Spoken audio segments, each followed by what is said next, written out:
Testing. All right, here's what I'm gonna do.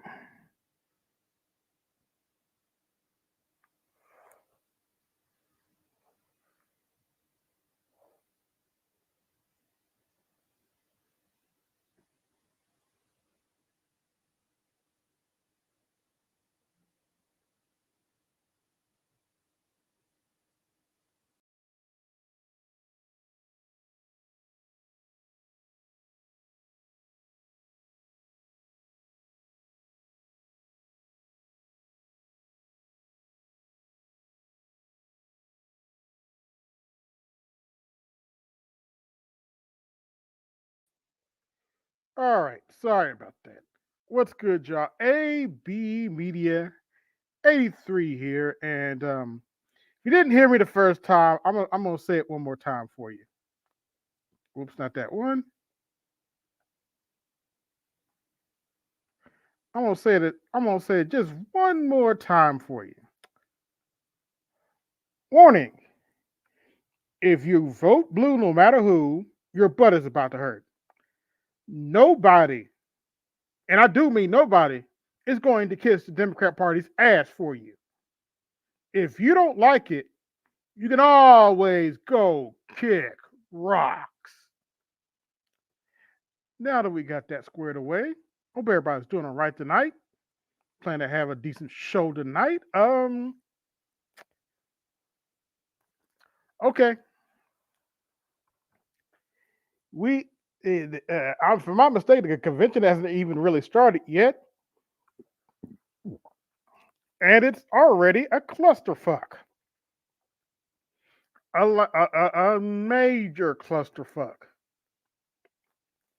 For starters, the Democrats apparently, when everybody was asleep last night, around 4 or 5 in the morning, build a wall around the convention center that they're going to be at. No, that's not a misprint. They build a wall around the convention center they're going to be at.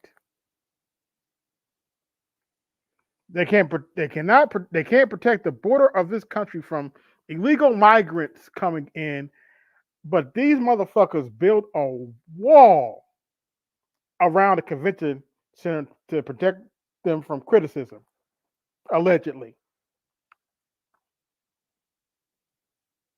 But we're supposed to take them seriously. Also, tonight, the theme of tonight's event is for the people. And who do they got speaking for the people? Well, on the first night, you have, believe it or not, the current president, Joe Biden, is going to be speaking. And also his wife, Jill Biden, is going to be speaking. And also, apparently, Hillary Clinton's supposed to be speaking tonight. But yeah, there's protest galore all around all around Chicago. Thousands and thousands of protesters, and it's pretty much a clusterfuck. Don't nobody say shit. What's going on, AL? What's good, bro? You straight? Yeah, I got some shit on my mind I got to get off. Bro, what's going on with Little Retardo? I call him Little Retardo. You might know him as Little Daryl. That some bitch need to shut the fuck up. Like, for real. He's up here trying to shame, blame, incels, guilt, and the motherfucker need to be right. Oh, y'all ain't right if y'all don't vote for Cam Harris and this, that, and the third. I'm like, dude, Where's her policy? I don't want to hear shit till I see her policy, dude. And you're not finna browbeat me or any other black man into voting for this broad until we see her policies, because we're at this point right now, we're voting in the interest of black men and black men only, not nobody else. We've already declared that we don't give a damn what the black female interest is and what she fucking cares about, because she ain't been giving a good goddamn about the black man for 60 plus years. And this fool and the other fool, Eric Michael Dyson, his dumbass, and Roly Poly, I swear to God, they is on a road mission tour to freaking fucking cape for this broad. And it's getting sickening by the day. And yeah, I did see the fact that the goddamn up there in Chicago, what they did about 3-4 in the morning, and they try to put up their walls and this and that, trying to barricade themselves and shield themselves from constructive criticism, whatnot in the like for the DNC convention. But yet and still, you didn't see Cheeto in the RNC putting up walls. They held an open forum RNC party convention like it was normal. Why must the crybaby ass Democrats always got to cry about this, that, and the third and shield themselves, but yet and still trying to hold both of their hands on their hips like they some superheroes protecting the world? Miss me with all this bullshit caping that they doing, and screw all these sorority sorrows and all these frat boys too, because they only in it for themselves, not for black people. Oh, period. we're gonna get to that, brother. But first, since AL brought it up, you mentioned Ricky Smiley, right? No, Little Retardo. That's his name, Little Retardo. Okay. No, Little Retardo is what I call him. He ain't Little Dare. He's Little Retardo. That's the only good piece of sketch of comedy that he got. Everything else is trash. This dude has been trash. It's no wonder why he been on radio this long. He is trash. Yeah. Let's just take a look. My name Lil Dell. Name Lil Dell, huh? Leave Kamala alone. Will not. Leave Kamala alone. Go home, Lil Dell. Will not. Your ancestors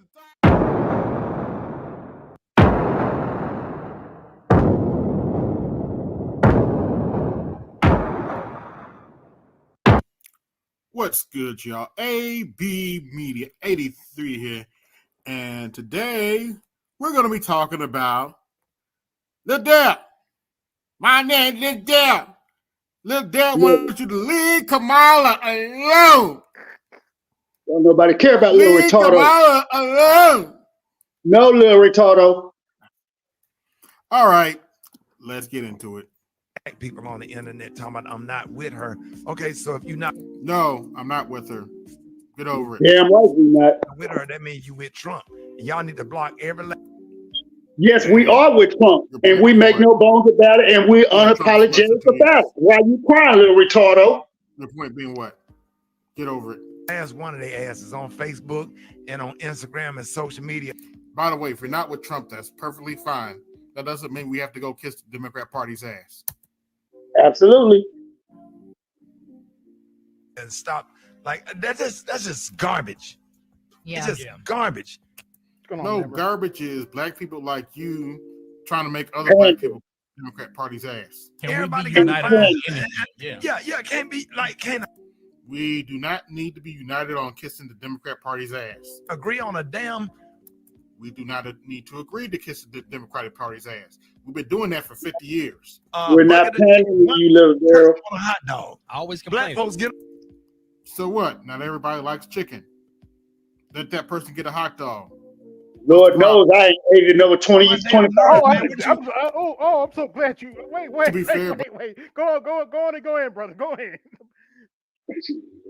We ain't playing with them. But who eats chicken? Huh? Democrats must eat chicken because I don't eat that shit. I know what's good for me. I value my health. Go on and give your favorite name for it. What's that? What we call Little Retardo? He's Little Retardo. That ain't Little Darren. That's a Little Retardo. Your name for the chicken. Oh, Deaf Bird. Goddamn Deaf Bird. We ain't need no Deaf Bird. All right, let's continue. Black people like you get on my damn nerves. Make your point. Why everybody making out all these celebrities making all these videos going off on Kamala Harris and stuff, and then the black Because they got sense. They Because they woke don't up and like they Kamala not Harris falling for the because she's bullshit, little incompetent. retardo. Because They she not. has no record. Me and Kamala Harris didn't prosecute you and treated you bad in court. I got treated bad in court No one cares. too. But I'm with her. Stay with them. Okay. Because we not. You're entitled to kiss the Democrat Party's ass by yourself. All by yourself, little retardo. You can always kiss the Democrat Party's ass by yourself. What does that have to do with me and other black folk who don't want to kiss the Democrat Party's ass? We Because cooning if a we don't vote kiss for their her, ass. That's what it is. if you We sit at cooning. home and you don't support her, you are definitely supporting Donald Trump. And So what? Our ancestors didn't die for us to kiss the Democrat Party's ass. To go along and get along with whatever the fuck they say. Choose who we want to vote for. So You know what I think it is, AB. I always go kick rocks. You know what I think it is, AB. Little retardo don't like the fact that ain't nobody kissing her butt, and ain't nobody, just anointing her Queen Sheba. Man, look at here. No, it ain't happening. First of all, do not bring up that name ever again in comparison with comma chameleon, please. That is an insult to my distant ancestors.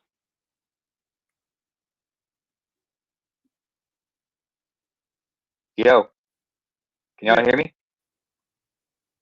I mean, the Queen of Sheba, my motherfucking bloated, constipated ass. She ain't no Queen of Sheba, and she ain't never gonna be one. That's for damn sure. But no disrespect, AL. It's just that you coming from where I'm from, and that's when I'm like, okay. look. You can vote for who you want to, but don't be trying to encourage other people and sit up there and put bad stuff. Where's that same energy for Donald Trump? Oh, you mean like how you guys are trying to shame everybody into voting for Kamala Harris, who doesn't have a good record and as of now doesn't have any good policies? Yeah. Well, you know what I'm saying? I'm just like, don't vote for him. It is what it is. They're not even doing, y'all not even out here doing real research. And look at her record. This coming from the group that goes around saying, President 2025, be afraid, be very afraid. President 2025. Probably haven't read one page of the 900 pages of that document, but want to go around saying, President 2025, be afraid, be very afraid. If you do the research on what half of y'all say Project 2025, Trump bad. You call that research? Really? Most of y'all talking that shit can't even name a policy Kamala's for, except for, getting rid of tax on trips. Oh, wait, that's one of Donald Trump's policies. She just stole it. Never stop believing everything you read and do real research. Yeah. AB, where's the policy? From here on out, this is all we need to say. Where's the policy? Where's the policy? I don't care about nothing. It was in her speech. Apparently, it was in her speech in North Carolina, but okay. You can see what a record is. You can see. Oh, you mean screaming Project 2025, Trump bad is real research?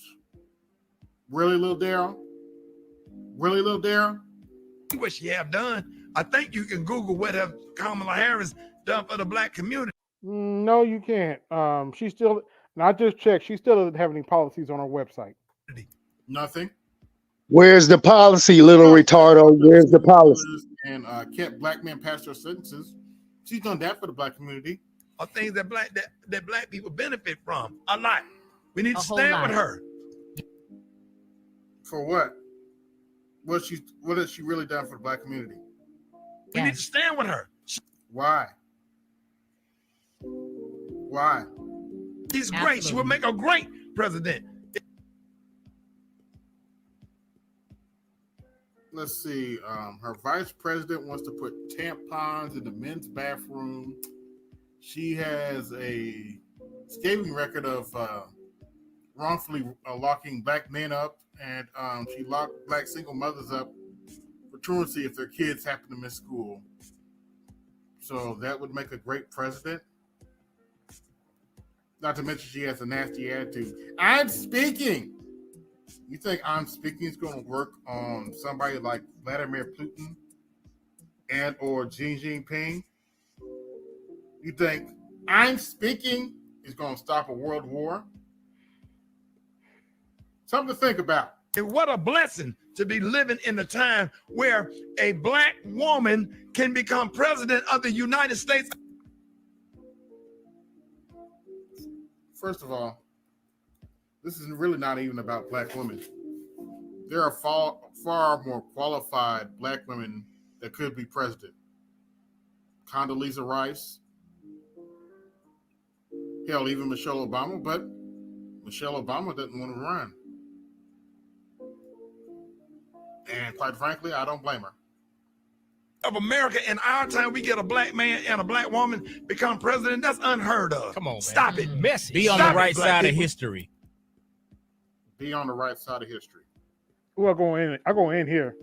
This coming from the folks who blindly followed the Democrat Party, who were the original pro-slavery party, the original pro-slavery party, the original pro-Ku Klux Klan party, the party that played Birth of a Nation in the White House. You're blindly kissing the ass of that party, but you want to talk to somebody about being on the right side of history. Okay. Be Yeah. on Stop the it. right side of history. That's Okay. so it's just the Amber Rose and everybody got all these videos and stuff and talking about Kamala Harris talking out of both sides of her. How would you Oh, you mean like you're doing right now? say something so disrespectful? There's nothing disrespectful. Kamala Harris does talk out on both sides of her neck. And you can tell she's full of shit when you watch her campaign speeches. Hell, if you listen carefully, she gives the same campaign speech every time she goes to a different town. Just changes up a few words. Really hasn't varied, hasn't made no I substance. would dare. Nothing. Probably why she hasn't done any interviews.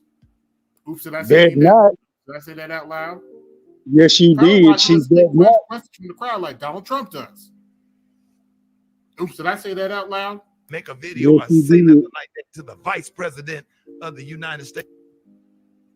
Y'all said all kinds of crap about Donald Trump, and look what happened.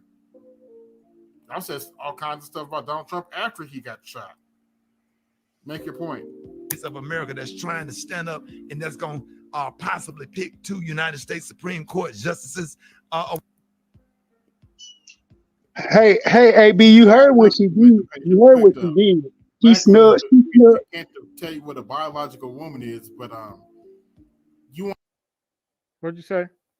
I said, AB, you know what she did? Yesterday, she snubbed the meeting that she was supposed to have with RFK. They were supposed to get together and talk about some policy issues, this, that, and the third. It was supposed to be a crucial meeting for the DNC right before this convention started. Oh, she just straight up said, "No, I ain't even finna meet you." None of that. I'm like, the Well, disrespect. actually, there might be a reason. I may have a reason for that. It's a rumor that's going around. Apparently, hold on one second. I gotta find this brother's.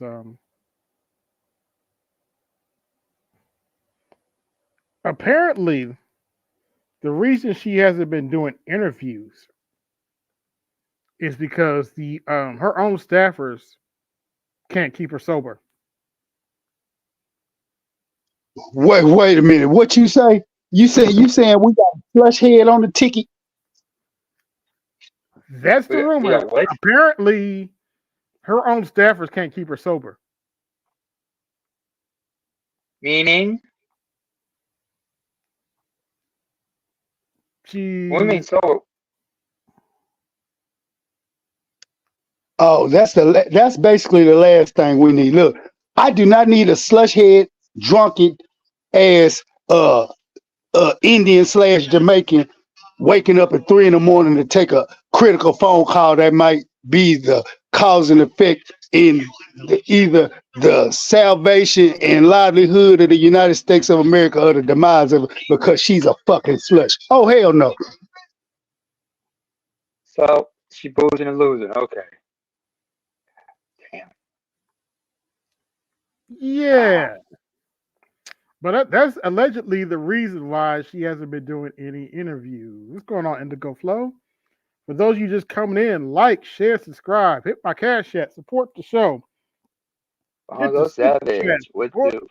the show. Now, before the next presentation, we're gonna have to talk about where's it at? Where's it at? Where's it at? Oh, here it is. This clown right here. Oh yes, we got to talk about your boy, y'all's boy, Roly Poly Martin. Apparently today he showed the whole world how much of a punk ass he actually is.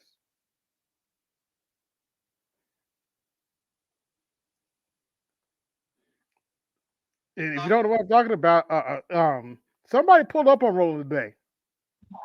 Oh, I know exactly who pulled up on Roly Poly's ass, and Roly Poly was astonished and shocked. Like, oh, I did not know fat meat was greasy, even though I like to eat it. I did not know an elephant was heavy, even though I know he'll sit on me. And I did not know a full-grown bear boo boo in the woods and wipe his butt with a furry white cottontail. But you could have swore to God he thought he saw next coming of Jesus Christ when Tariq Nasheed shot at Tariq Nasheed. He pulled up on his ass. Roll that beautiful bean footage. I know you No, got it. Come on. actually, it wasn't Tariq. It actually wasn't Tariq Nasheed. It was somebody else. Oh, it wasn't Tariq. It surprised me. Who was it? I thought it was Tariq. No, it wasn't Tariq. The dude's name escaped me right now. Shout out to Black Conservative Perspective. This is his video. Y'all give him a share. But I'll let Black Conservative Perspective explain it to you. To pull up to Roland Martin's face at the end. And this guy is actually a Democrat shields like Roland Martin, who Jamal Green decided to confront at the DNC after getting in a back and forth with Roland Martin over Kamala Harris's policies and whether or not her policies actually are beneficial for Black people. And I believe that Roland insulted the guy, right? Roland called him stupid or dumb or something like that. And this guy was not okay with that, right? He was not okay with Notice the buck dancing. Roland saying that he was dumb. So he decided to pull up to Roland Martin's face at the DNC. And let's just say that Roland looked like he saw the boogeyman. Take a look. Hold on, give me 1 second. No, ain't no. Hold on. I gave you enough. Hold on. I gave you enough pictures. Yesterday, you tweeted about. Notice.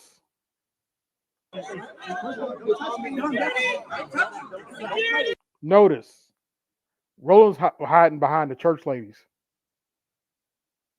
People need to know the real narrative and the facts. He got all them. Roland Martin is the aggressor here. He came after me publicly. He was paid to do so. I was on Twitter talking about how we need to be critical of these campaigns and make sure that we get policies so that when whoever become president, they don't forget about us. Roland Martin called me stupid, dumb, an idiot, and a fool on his show. I never tweeted at Roland Martin. I never talked about Roland Martin at all. He came to my Twitter page quoting my tweets to call me stupid. And then he did a show about me and he called me a fool. Now, what I did was I went to an event that he was at today and I went to ask for a conversation. My arms were folded. I was not being aggressive. And he kept pushing it off, kept trying to leave and not have a conversation with me. And you saw what happened on this video. This, guys, we cannot stand for. We cannot stand for voices. Damn right. To continue to be stumped on because they don't agree with you. I don't have to agree with Roland Martin to be smart. I can have my own views. I'm a grown man. And there's no reason why this man twice his age should be. Well, Jamal, I think that's the issue, Jamal. You're not dealing with a grown man. You're dealing with a grown, sassy male.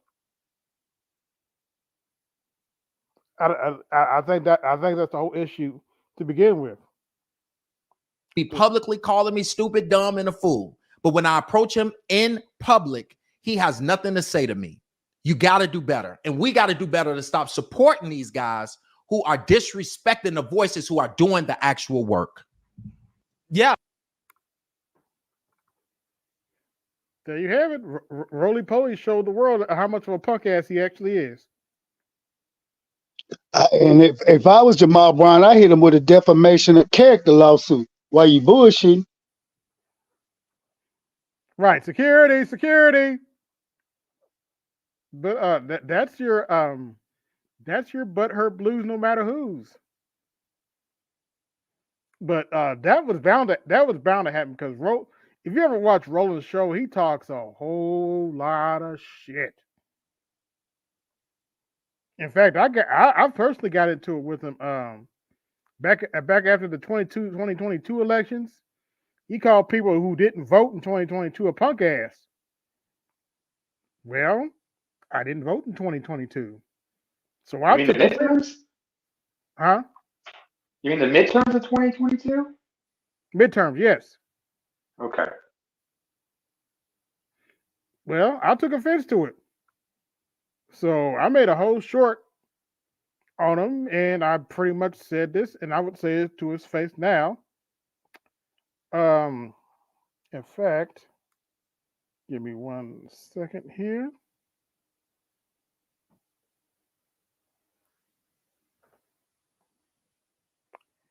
All right, start camera. Just some technical stuff, folks. In fact, I'll say it to his face now. My ancestors didn't die for your punk ass to buck dance for Hillary Clinton. I said what I said, and I mean that shit. Any questions? Yeah. Last time I recalled, but Mr. Long isn't exactly Adolf, now is he? No. So In fact- I believe what y'all call him is. Hold on, wait a minute. If I'm not mistaken, Roland's ancestry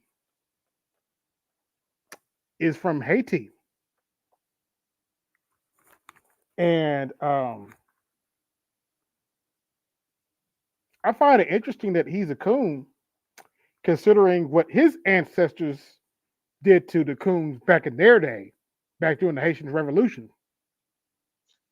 I don't know his He lost- ancestors weren't the coons in Haiti, first of all. A.B. Namer. He lost all his Haitian heritage fighting him when he got a scholarship and attended the University of Texas A&M. They punked the shit out of him. They changed the way he thought. So that's why he moves like he moves. Wait a minute, he was in Aggieville? He went to Texas A&M, and I didn't stutter when I said it. Texas A&M, and I'm born and raised in the Long Star. And like I said, born and raised, unlike his transplant ass, I got the ability and the right to call him A&M. Damn. Well, I would have to say, Is that how Texas really honestly, thinks AD? A&M? Okay. Yeah, Texas A&M, the Aggies. No, Man, I'm quit saying- disrespecting the egg. Name it, quit disrespecting them. What did I say? They Texas A&M. A&M. Get it right. I'm gonna get it right, but understand AB won't come from like this because I got family who are alumnus of there, as well as alumnus University of Texas. You know what I'm saying? And I got family who graduated from the University of Xmas, but that don't change the cost of eggs in China. You gonna call what you call? I'm gonna call what I call. Respect that. Respect. But yeah, Roland showed everybody how much of a punk ass he is today. It's probably started now, but the Democrat convention's not even started, and they've already had a whole bunch of insane clusterfucks. He's a sack of cement makes me look at him, you know? But real talk, can we get back to the fact that slush head Kameh Harris is straight ducked RFK for real? Because that's an insult. Like for real, you talking about generations and political lineage that go so far back. How you go even snub him and disrespect him by even not trying to hear what he Hold had to on, say? wait a minute. It's actually even worse than that, AL. It was actually incredibly stupid for her to do that. You have any idea how incredibly stupid that is to do that? Because if I'm not mistaken, RFK was positioning himself to have a cabinet position in Kamala Harris's administration, and you snub him like that, knowing that he's running for president. That was And if memory serves me correct, doesn't he still have his hat in the ring? Isn't he yep, still fighting as an underdog? So yeah, keep it up. This convention ain't over, lady. that was incredibly stupid for her to do that because snubbing him like that, she probably lost some votes.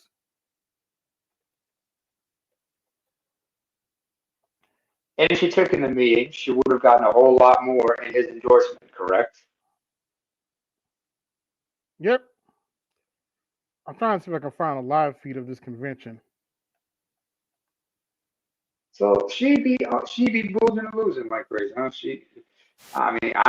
I'm not surprised. I mean, when you're dealing with all this bullshit, and plus no wonder they're trying to hide her and keep her out of sight.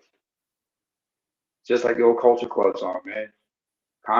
Full Monty, the whole 9 yards out of this lady. Freaking buffoon. Fucking moron. She comes and goes. Oh.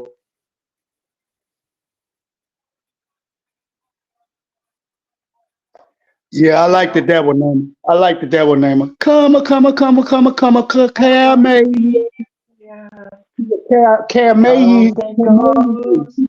She comes and goes. Hold on, wait a minute. Y'all be quiet. Listen. Hold on. Listen. Oh. Sorry. Y'all hear that? No. No. What you hear? What you hear?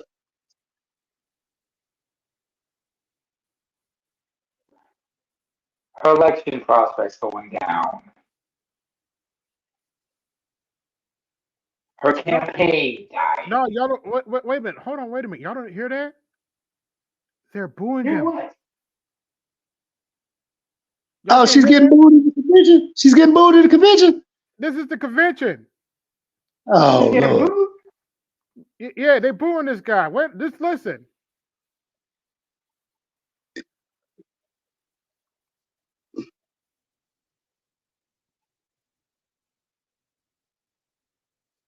AB, you might need to bring your mic a little closer to so where we can't hear. We can't hear what you're hearing.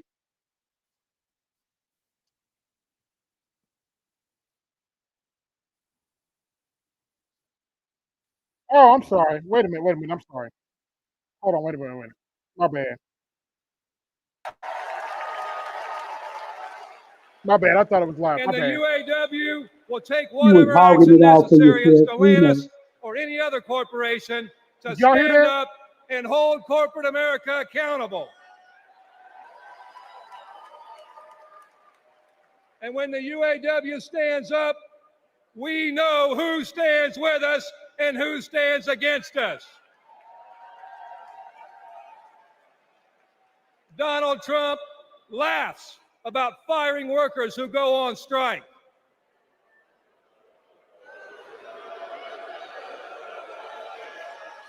And Kamala Harris stands shoulder to shoulder with workers when they're on strike.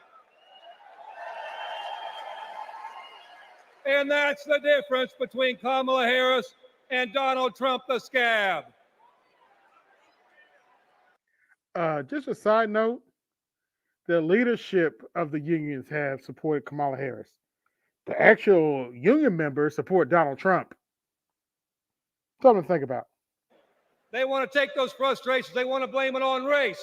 They want to blame it on LGBTQ plus people. They want to blame it on some destitute and desperate person at the border. Listen to the crowd.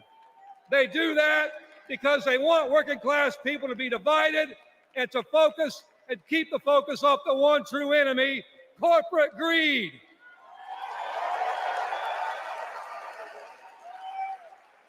The rich think we're stupid, but working class Americans see this for what it is. This is our generation's defining moment. So I have a question for you. Are you ready to stand up, speak up, and show up and put Kamala Harris and Tim Walz in the White House?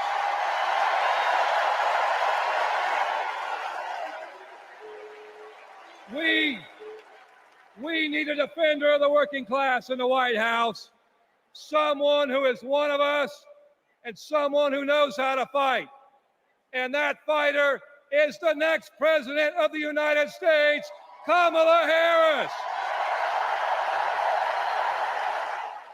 Thank you. This is the current. Say, AB, what's the odds that old Sleepy Joe go show up before the convention's over and give her his endorsement? I'm just curious. You're supposed to do it tonight. Oh boy. Thank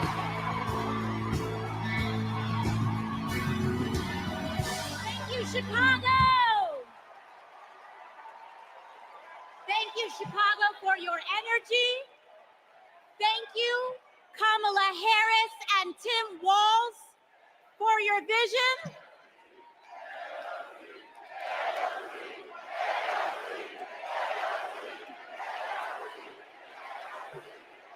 Thank you. Thank I you. just had to blow up my screen to see who that was, and they start screaming on that. Thank you, Chicago, for your energy. Thank you, Kamala Harris and Tim Walz, for your vision. And thank you, Joe Biden, for your leadership. Fair use. You know, 6 years ago, I was taking omelet orders as a waitress in New York City. I didn't have health insurance. My family was fighting off foreclosure, and we were struggling with bills after my dad. It should be noted 6 years ago, Obamacare was in effect. Oops. Like millions of Americans, we were just looking for an honest shake. And we were tired of a cynical politics that seemed blind to the realities of working people. Oh, you mean like the Democrat Party? Only through the miracles of democracy and community that the good people of the Bronx and Queens chose someone like me to elect them in Congress.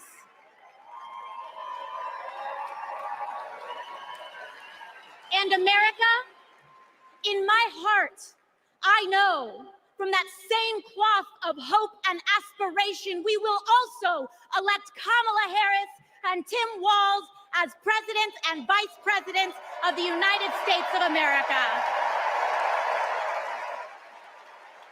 Child, I'm here please. tonight because America has before us a rare and precious opportunity.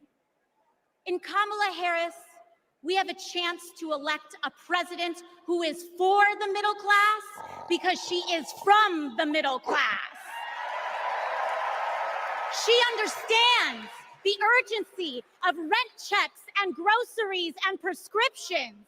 She is as committed to our reproductive and civil rights as she is to taking on corporate greed. And she is working tirelessly to secure a ceasefire in Gaza and bringing hostages home.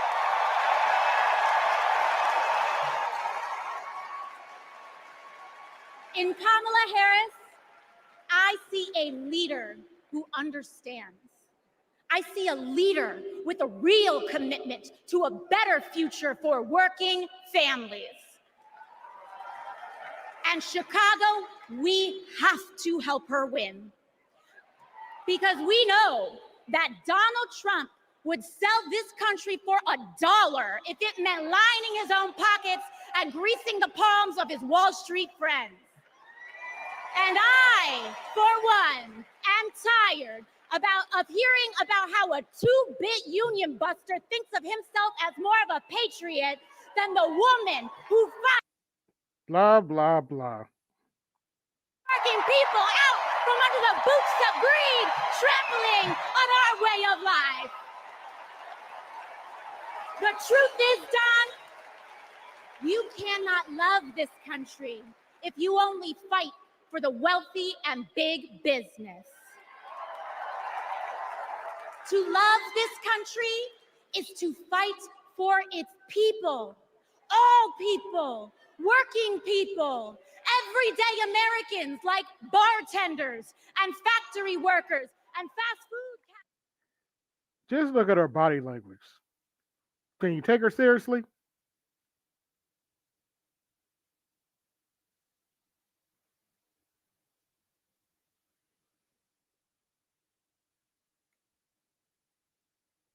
I'm just saying. Republicans have attacked me by saying that I should go back poor to bartending. baby. Aww. But let me tell you, I'm happy to any day of the week because there is nothing wrong with working for a living.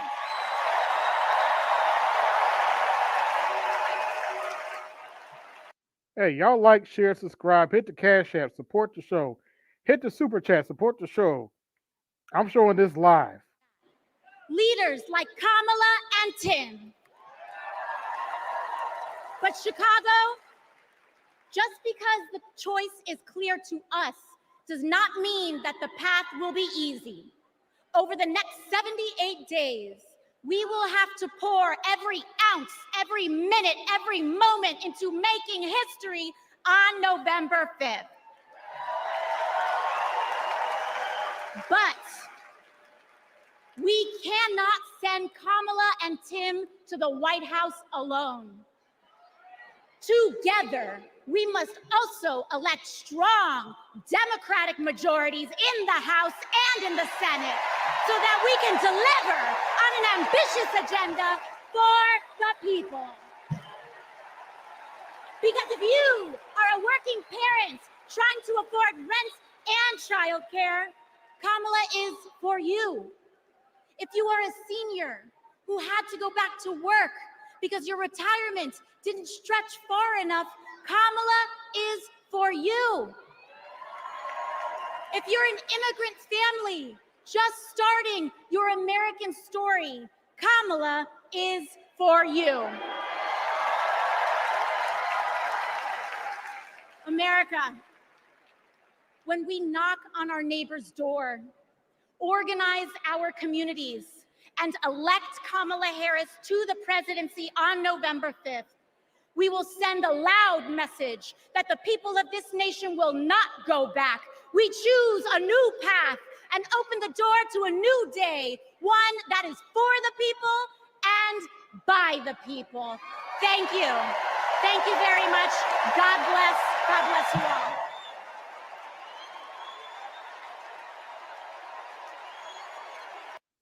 Boring.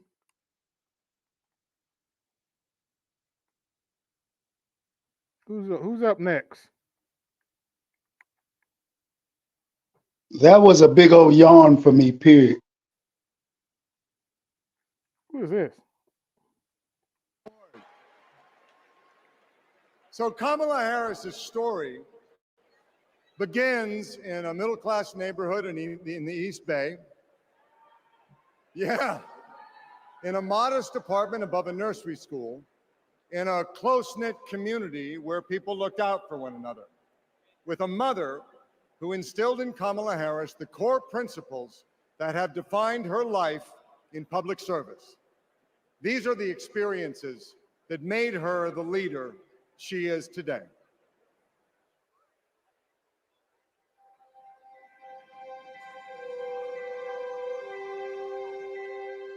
A protector, The neighborhood really? we grew up in was a very hardworking, middle-class, tight-knit community.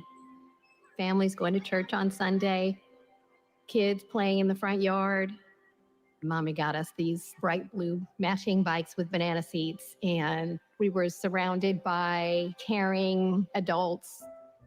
This neighborhood on Bancroft Way, we've spent so much time here. Behind me is where it all began. Her mom, Shamala, rented the apartment that was above the Shelton's nursery. So in the beginning, Mrs. Shelton used to babysit the girls. Shama was a single mom. Life was not easy for them, but she loved her daughters fiercely. Kamala herself says that her mom told her that she may be the first to do many things, but to make sure that she's not the last. She's always been that kind of person, a true leader, and very protective of her friends and her family. When Kamala was all of 4 years old, her best friend in kindergarten, Stacy Johnson, got into something with another kid on the playground. This one particular day, we had made some clay art, and this one boy in our class had taken mine for whatever reason and threw it on the ground, and it shattered.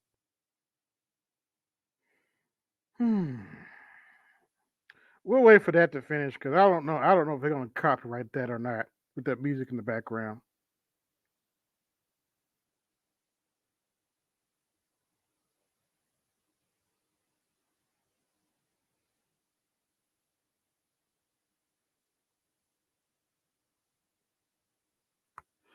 In the meantime, let's look at her. Let's see. Did she? I'm looking at her website. See if she's updated it. Let's see. Election 2024.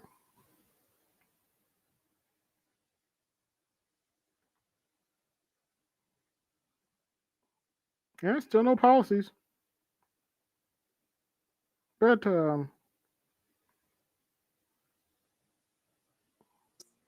That is Kamala.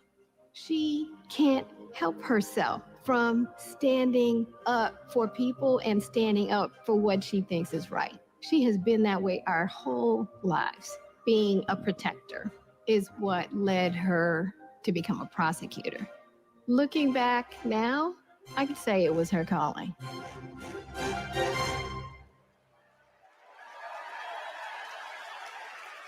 Please welcome Stacey Johnson Batiste and Doris Johnson.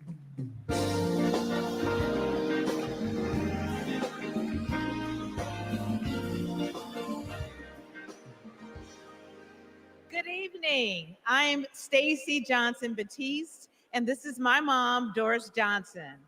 We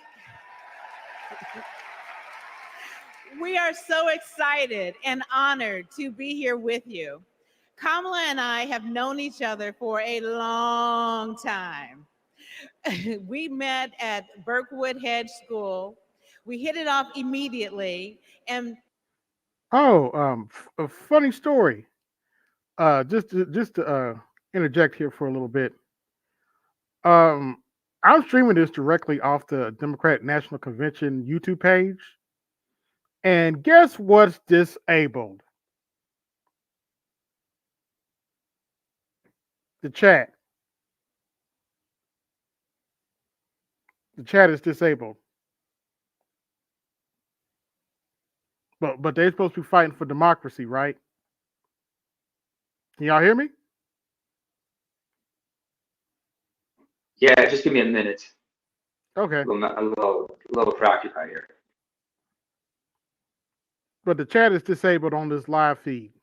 day at school, we made clay art projects during story time when they were outside on tables to dry. For whatever reason, a boy in our class took mine, threw it on the ground, and it shattered.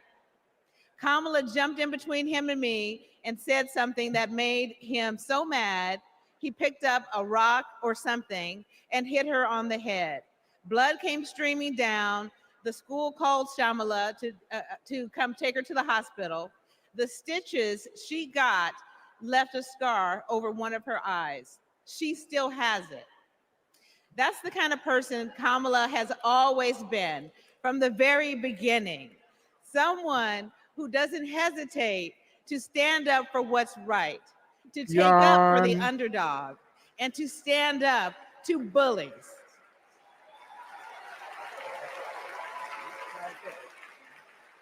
I have seen it time and again, whether the bully is an individual, a gang, or a corporation. She fights for all of us. Before we go, I know my mom has one more thing to say. Kamala, your mom would be so proud of you.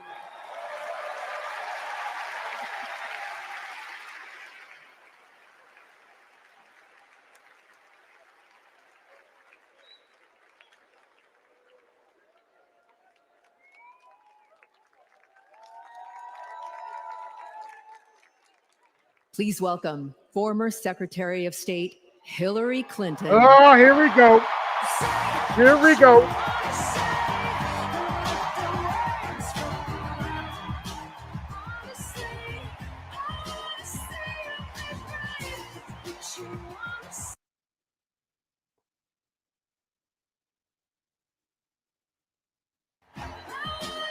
Ah.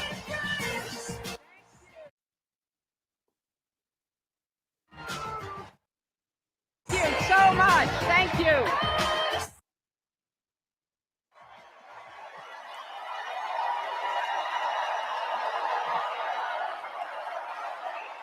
Thank you.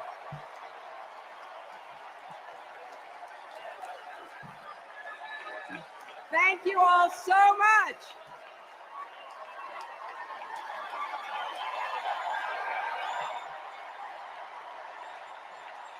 Thank you.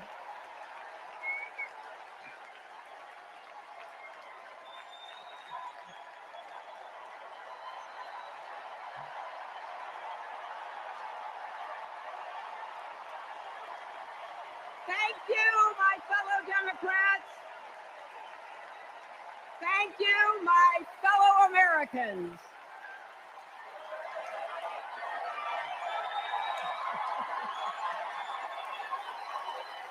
Thank you so much.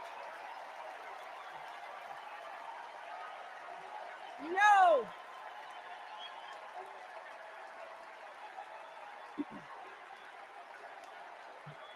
thank you all. I'm sorry, I just had to be a little petty.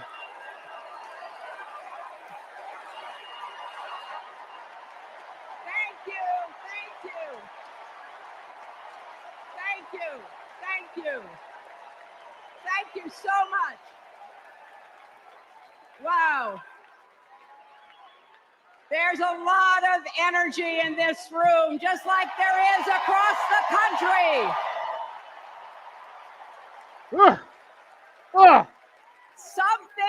Something is happening in America. You can feel it. Something we've worked for and dreamed of for a long time. First, though, let's salute President Biden.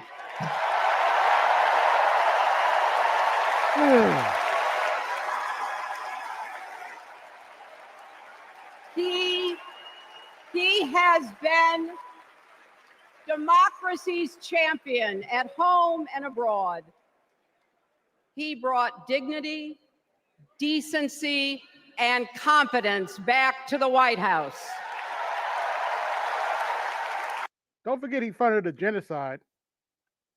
What it means to be a true patriot. Thank you, Joe Biden, for your lifetime of service and leadership.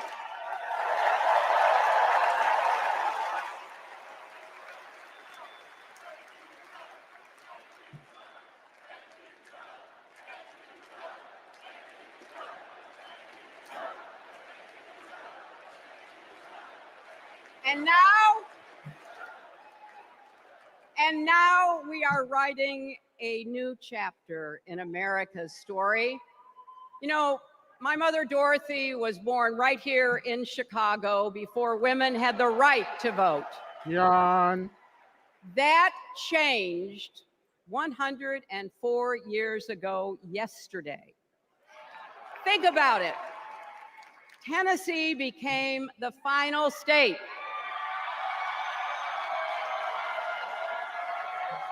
Yeah. to ratify the 19th Amendment to the Constitution.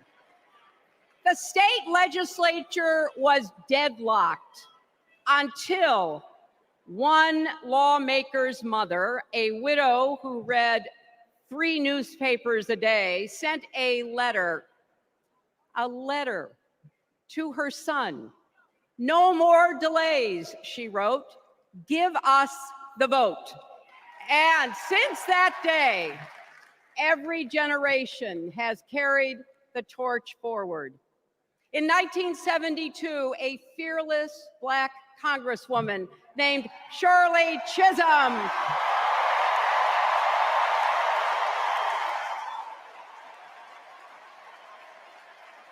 she ran for president.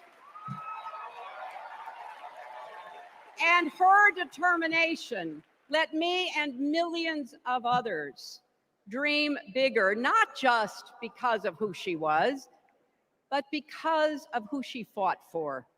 Working parents, poor children, the last, the least, and the lost. In 1984, I brought my daughter to see Geraldine Ferraro, the first woman nominated for vice president. If we can do this, Jerry said, we can do anything. And then there was 2016, when it was the honor of my life to accept our party's nomination for president. And you lost. You lost. And nearly 66 million Americans voted for a future where there are no ceilings on our dreams. You still lost. I'm just saying. Afterwards, we refused to give up on America. Millions marched, many ran for office. We kept our eyes on the future. Well, my friends, the future is here.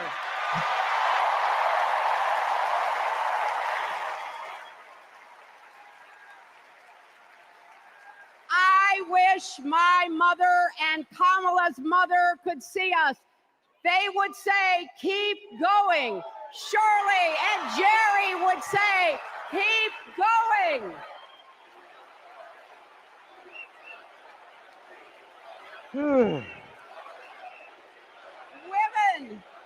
Women fighting for reproductive health care are saying, keep going.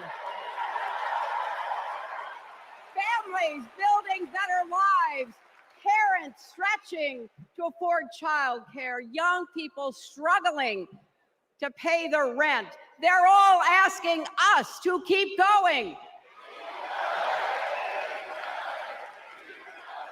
So, with faith in each other and joy in our hearts, let's send Kamala Harris and Tim Walz to the White House.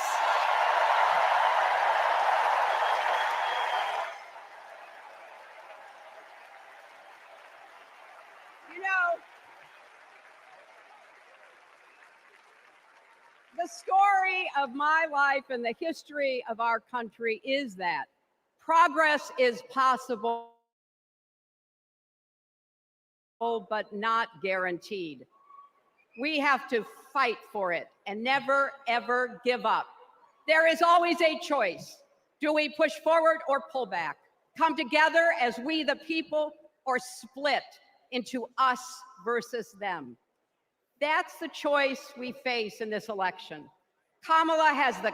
Who called who the deplorables? Really? This coming lady to call people deplorables? Really?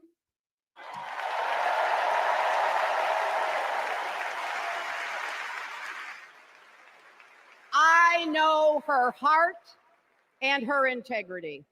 We both got our start as young lawyers, helping children who were abused and neglected. That kind of work changes a person. Those kids stay with you.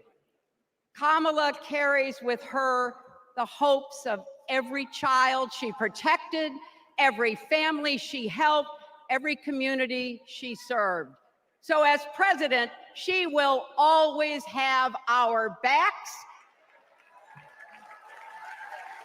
and she will be a fighter for us.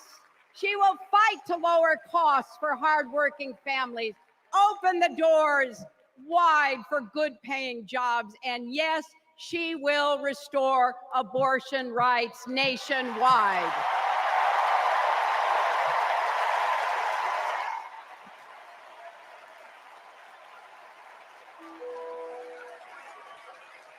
What's going on? Whoop. As a prosecutor, Kamala locked up murderers and drug traffickers. She will never rest in defense of our freedom and safety.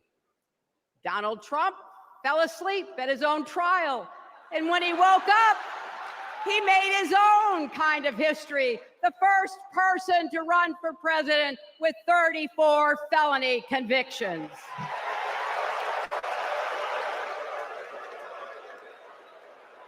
What's going on, Better You?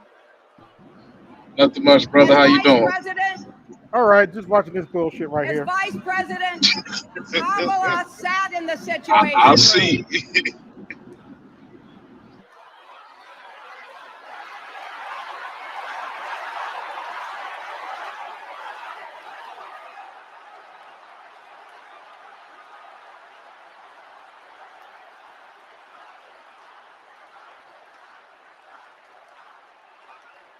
But we also know, as vice president, Kamala sat in the situation room and stood for America's values.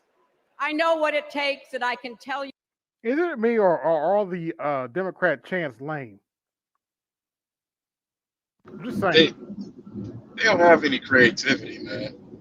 And if you keep in mind too, if you believe the polling for 2016, Hillary was the second most disliked presidential candidate ever, and she lost to the most disliked presidential candidate ever. So, take with that what you. She will defend democracy and our Constitution and will protect America from enemies, foreign and domestic. Hey, Better You. You smell that? You smell that? It smells like bullshit. Smells straight like some bullshit. Man, I thought you was talking about the bodies of the. Well, let me stop. Just look at the candidates. Kamala cares about kids and families, cares about America. Is that why she locked up their mothers? Oops, did I say that out loud? On her first day in court, Kamala said 5 words that still guide her. Kamala Harris, for the people. You mean for keeping people in jail past their sentences, right? Understand. So it is no surprise, is it, that he is lying about Kamala's record? He's mocking her name and her laugh. Sounds familiar. Yeah. But we have him on the run now. Oh, that's news to me. So, no matter what the polls say, we can't let up. We can't get driven down crazy conspiracy rabbit holes. We have to fight for the truth. We have to fight for Kamala as she will fight for us. Because you know what? It still takes a village to raise a family, heal a country, and win a campaign.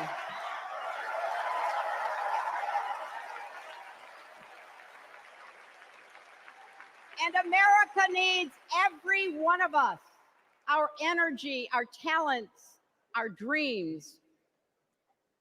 We're not just electing a president, we're uplifting our nation.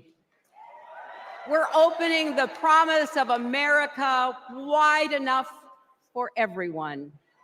Together, we put a lot of cracks in the highest, hardest glass ceiling. Translation, they're going to let even more migrants in here to take our jobs and businesses. Tonight, so close to breaking through once and for all, I want to tell you what I see through all those cracks and why it matters for each and every one of us. What do I see? I see freedom. I see the freedom to make our own decisions about our health, our lives, our loves, our families.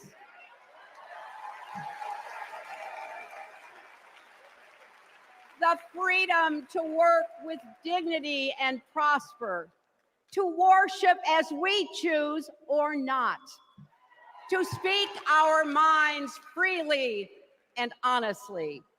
I see freedom from fear and intimidation, from violence and injustice, from chaos and corruption. I see the freedom to look our children in the eye and say, in America, you can go as far as your hard work and talent will take you, and mean it. And you know what? On the other side of that glass ceiling is Kamala Harris raising her hand and taking the oath of office as our 47th President of the United States.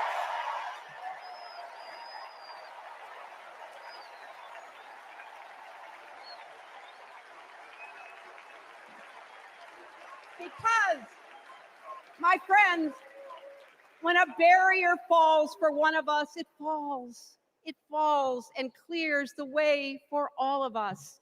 So for the next 78 days, we need to work harder than we ever have. We need to beat back the dangers that Trump and his allies pose to the rule of law and our way of life. Don't get distracted or complacent. Talk to your friends and neighbors. Volunteer. Be proud champions for the truth. So I guess y'all want tampons in the men's restroom, and you want these Transformers competing with your girls? Is that what y'all want? They're Decepticons, AB. They're classy. Children, to know I was here at this moment, that we were here, and that we were with Kamala Harris every step of the way. This is our time, America. This is when we stand up. This is when we break through. The future is here. It's in our grasp. Let's go win it.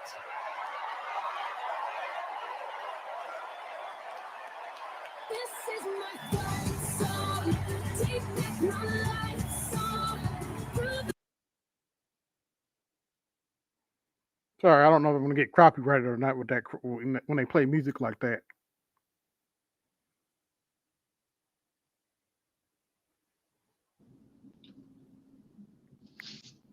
You good, brother? But it's been a clusterfuck so far. There's been a whole bunch of protests. Roland Martin got pulled up on. I already knew it was going to be a protest because of the everything with Gaza, but I feel like the conference really looks very vapid, and I feel like it's almost genius in a way because Kamala hasn't really talked much about policy.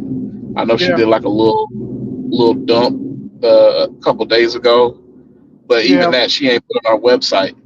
And I think it's one of those things where like almost kind of like with horror movies where they don't show the monster, but the monster in your mind is scarier than anything.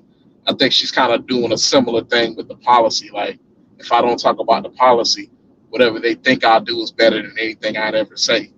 And I think it's coming back to bite them in the ass in terms of this conference because it's all just a bunch of rah like orange man bad shit. And it's like, hey, you can't scare me. Like I done had 4 years with him, and honestly, paycheck looked pretty good. Hey, Jake was good. See who's coming to the stage now.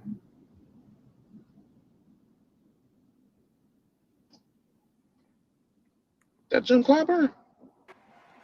Thank you. It is. Thank you. They found a sharecropper. That old ass Thank bastard. I hate you. I'm from the same state. My Thank condolences. you and good evening. See that? Thank Now, you, South Carolina. Thank you. y'all hit my cash app so I can go get some of that fish fry. 4 years ago, Americans were experiencing high anxieties and great uncertainties. A deadly virus raged, schools closed, businesses shuttered. Yep. Donald Trump mismanaged the crisis from day one, looking out for himself instead of the country. The American people responded to the crisis in leadership by electing new leaders.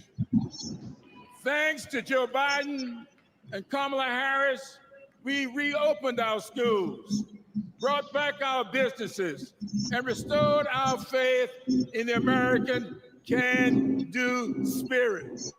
Somebody has a lot of Thanks to background noise. Joe and Kamala, we reduced the price of prescription drugs, repaired roads and bridges, and replaced lead pipes. Thanks to Joe and Kamala, we are honoring our heroes in uniform and expanded benefits to over 1 million veterans. Thanks to Joe and Kamala, Make It in America is no longer just a slogan, but a movement that is bringing millions of manufacturing jobs back to America. For President Biden's lifetime of achievement in service of his country, we owe him a great debt of gratitude.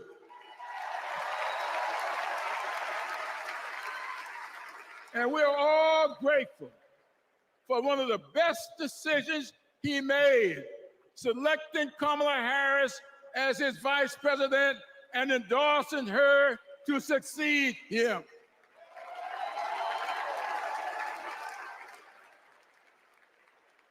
I often say that we are but the sum of our experiences. In the introduction of my memoir, I wrote, all my experiences have not been pleasant, but I consider all of them to be blessings.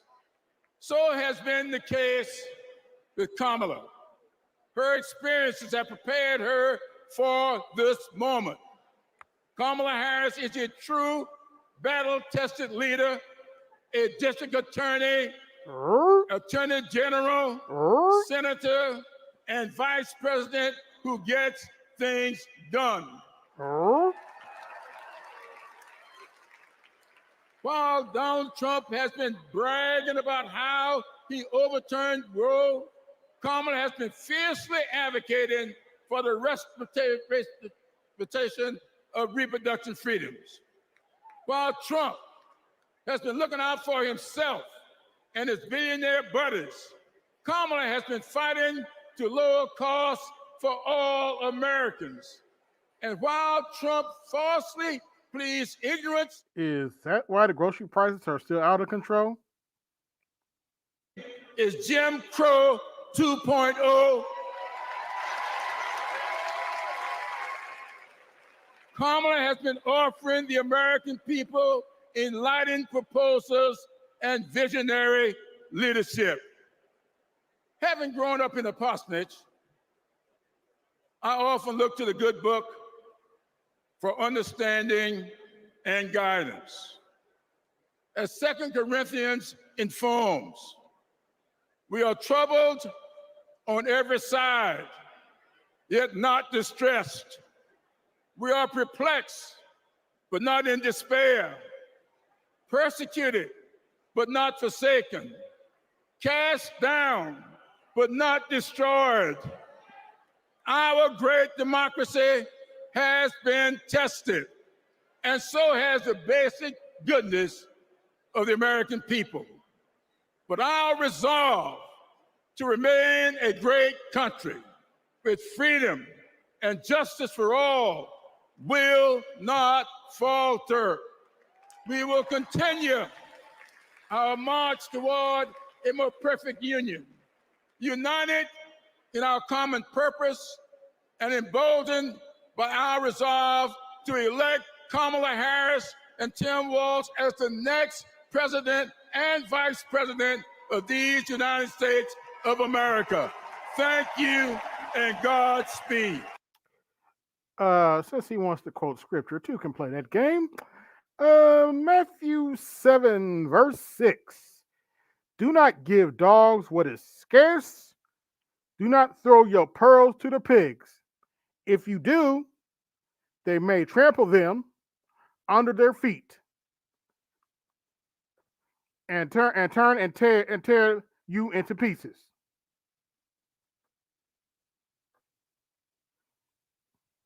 Don't give your pearls to this Democrat Party. Y'all been doing that for 50 years. What has it gotten you? What's going on, Art, good brother? Let's see what they're doing now. People wouldn't find out during an election. But in the criminal justice system, ordinary Americans have had the courage to find him accountable time and time again. Guilty. Guilty. Guilty. Donald Trump guilty on all 34 felony counts. For the first time in history, we have a convicted felon running for president. And to take on this case, we need a president who has spent her life prosecuting perpetrators like Donald Trump. He tried overturning Georgia's free and fair election. I just want to find 11,780 votes. He's tried to escape any responsibility for instigating the January 6th attack on our Capitol. We're going to walk down to the Capitol, and I'll be there with you. And if elected, Trump has promised to overturn laws that would keep him accountable and exact retribution on anyone he considers an enemy, even warning of a bloodbath if he doesn't get his way. So we, the people, have a chance to render our own verdict on Donald Trump. We are the jury he most fears. When we vote this November, we vote for justice, accountability, and the rule of law that keeps America free. Do we believe in freedom?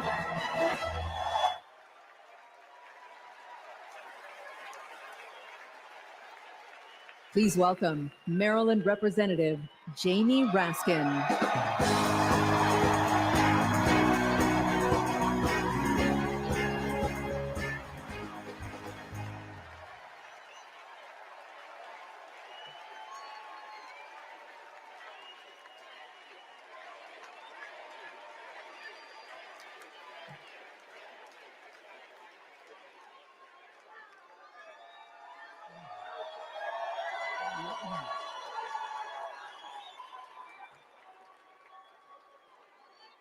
Hello, America. And welcome to the Democracy Convention. Y'all like, share, subscribe, hit the Cash App, support the show, hit the Super Chat, support the show.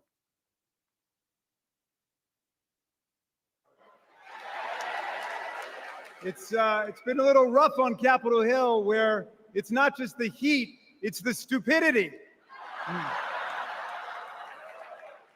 Now, we meet in this great city tonight where Abraham Lincoln was nominated in 1860 to save the Union from fanatical insurrectionists.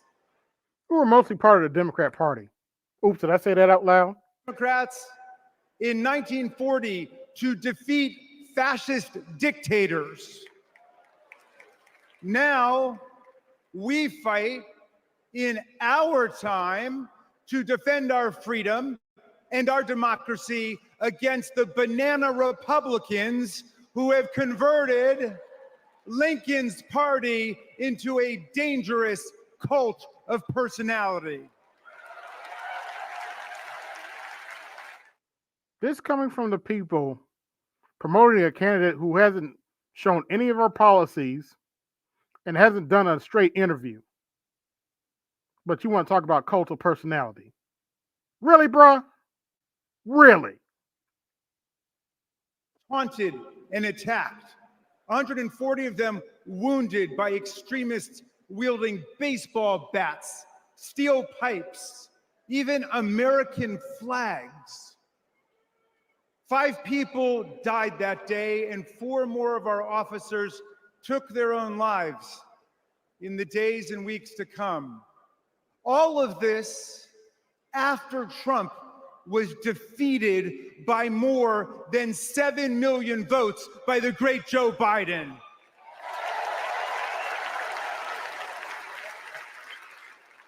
It was after 80 judges rejected every ridiculous claim raised by this sore loser who does not know how to take no for an answer from American voters, American courts, or American women.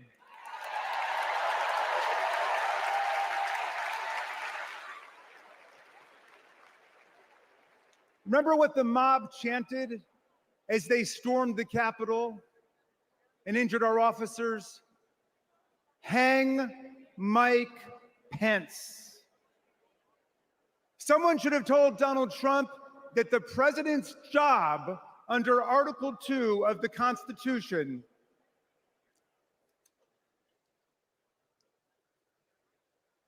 Someone should have told Donald Trump that the president's job under Article 2 of the Constitution is to take care that the laws are faithfully executed, not that the vice president is executed.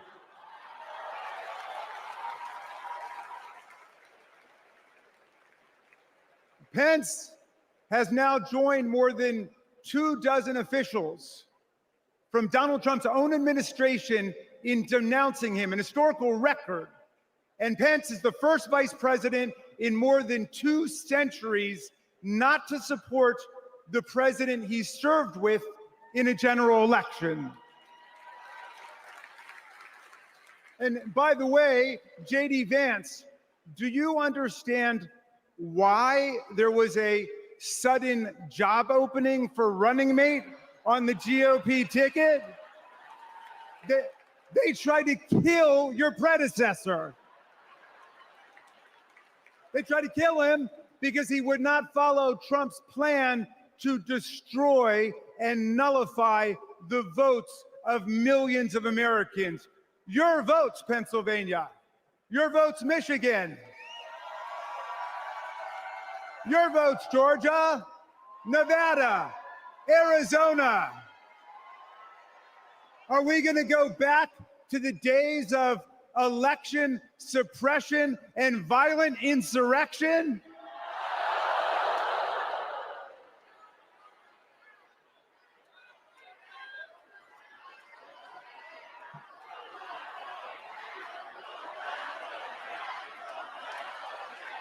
We're not going back.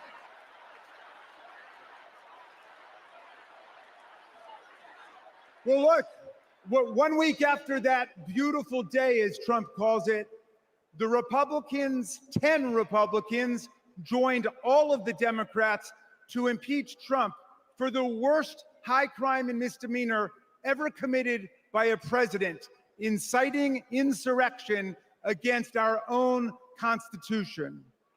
Make no mistake, a man who uses fraud, theft, and violence to take power will commit any crime to keep it.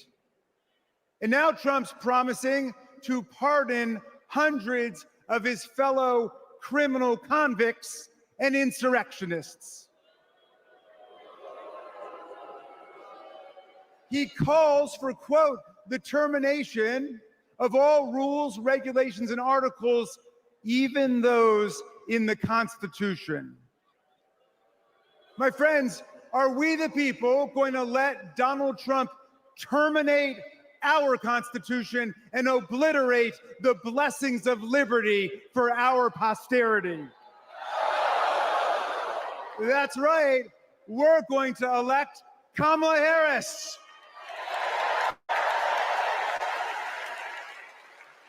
We're going to elect the career prosecutor and inspiring public servant and Coach Walls. And we're going to defeat Donald Trump, the career criminal and incorrigible recidivist con man, and his pet chameleon, J.D. Vance.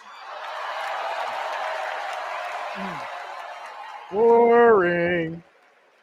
And America, let's make it a landslide so big that Donald Trump and his kangaroo court Supreme Court justices cannot even try to steal it.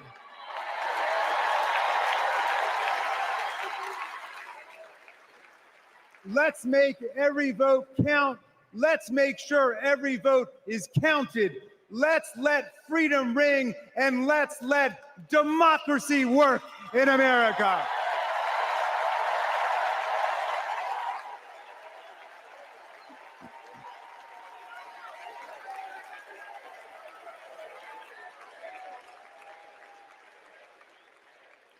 Please welcome Texas Representative Jasmine Crockett.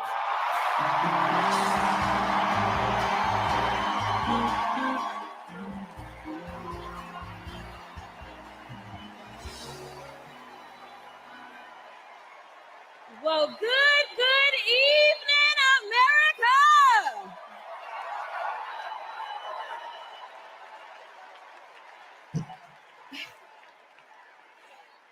On November 5th, our nation will hire a president, a commander-in-chief, and leader of the free world. So let's compare their resumes, shall we? One candidate worked at McDonald's while she was in college at an HBCU. HU. The other was born with a silver spoon in his mouth and helped his daddy in the family business. Housing discrimination, that is. She became a career prosecutor while he became a career criminal.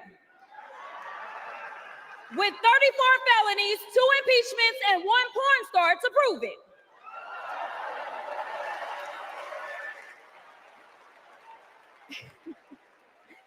Her entire career as an elected district attorney,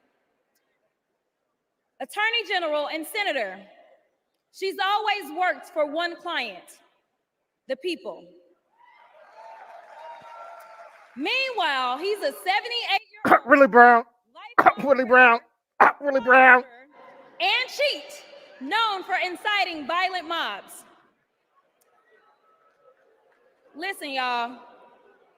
He's only looked out for one person, himself.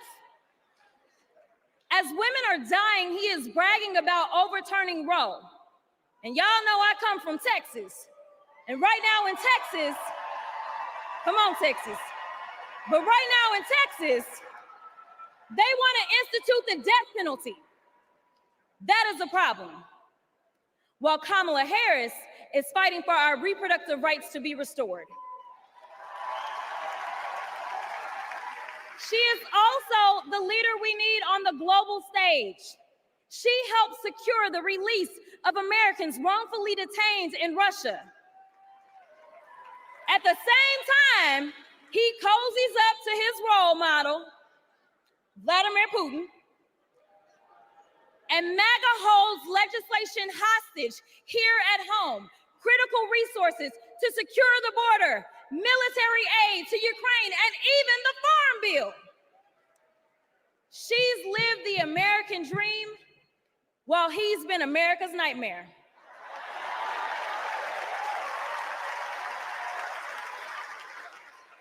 America, looking at the 2 choices before you, who would you hire? Donald Trump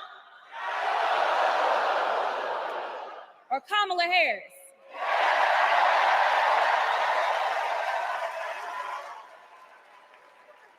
Kamala Harris has a resume. Donald Trump has a rap sheet.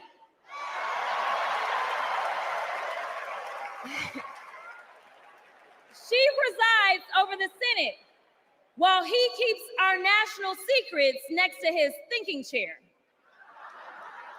Y'all know what I said that other time. In Mar-a-Lago. Well, Donald Trump wants to put our 1787 Constitution through his Project 2025 paper shredder and make every day January 6th, Kamala Harris is fighting to fulfill the promise of America. In the real world, this wouldn't even be close. But this election is. Don't make a mistake.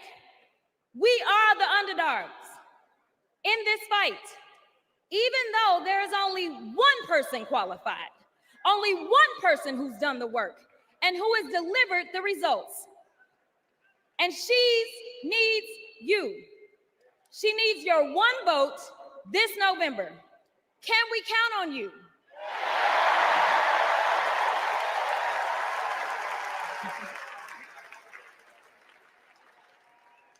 Some of you know a little bit of my history, some of you don't, so let me tell you. I was a public defender.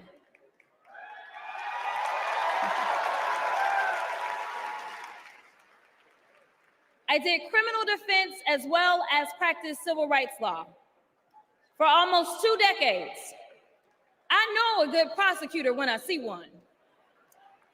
Kamala Harris is the kind of prosecutor we long for in the cases like those of Breonna Taylor.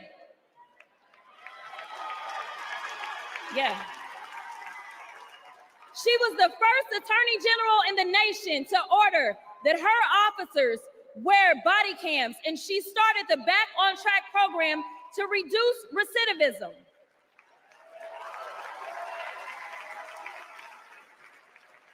Listen, y'all, she did all these things because she genuinely cares about people. She sees each person as just that, a person, not a statistic. She's proven that since the first day she stepped into a courtroom and said what y'all already heard Hillary say, I did not copy out for her speech. I just want y'all to know. She walked into that courtroom and said, Kamala Harris for the people. And she meant that.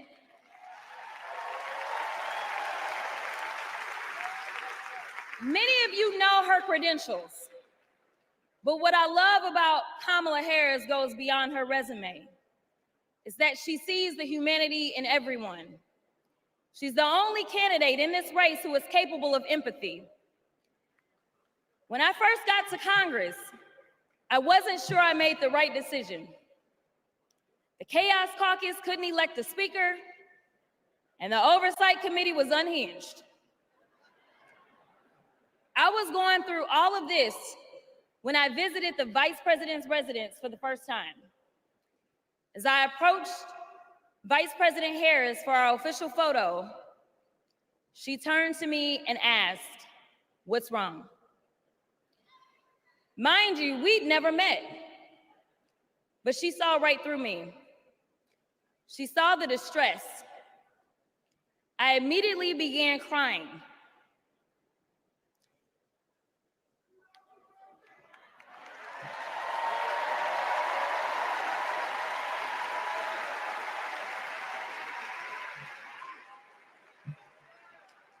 And the most powerful woman in the world wiped my tears and listened. What?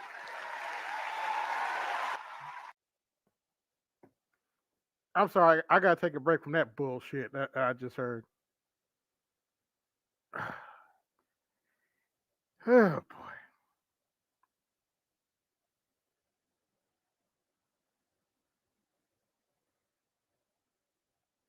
That's some bullshit right there. Some straight bullshit.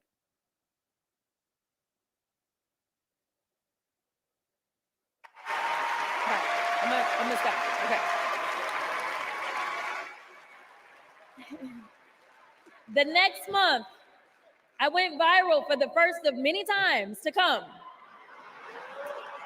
for hitting Republicans with a dose of their own medicine.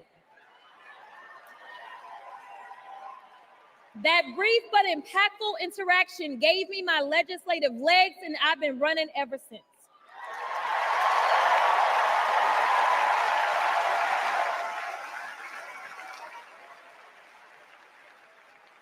The question before us is, will a vindictive, vile villain violate voters' vision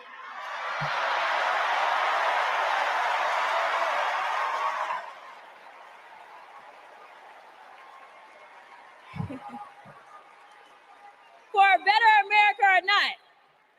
I hear alliterations are back in style. We deserve better. We deserve a president who can be a bright light in a sea of darkness, one who will pull us forward, because we won't go back. Amanda Gorman said it best: there's always light if only we are brave enough to see it, if only we are brave enough to be it.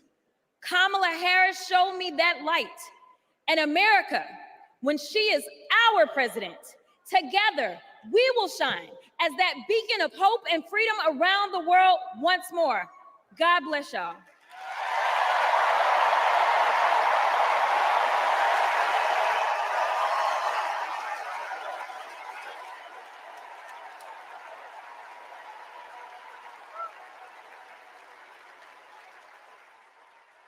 This is one of our willow boxes. This was the outfit that she was gonna maybe wear home from the hospital.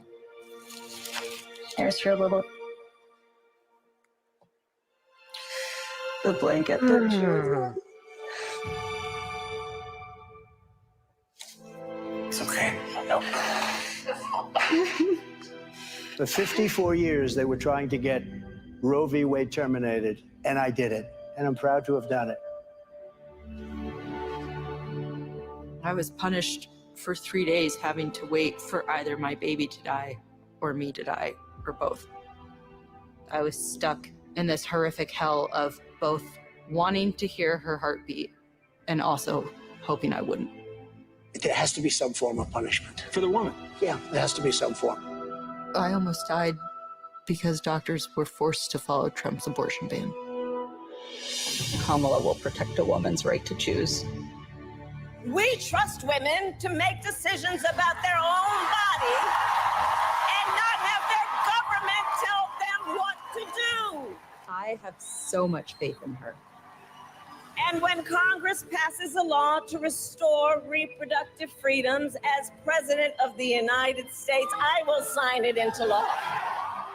We have to fight for Kamala Harris, our rights, our freedoms, and frankly, our lives. Everything is on the line.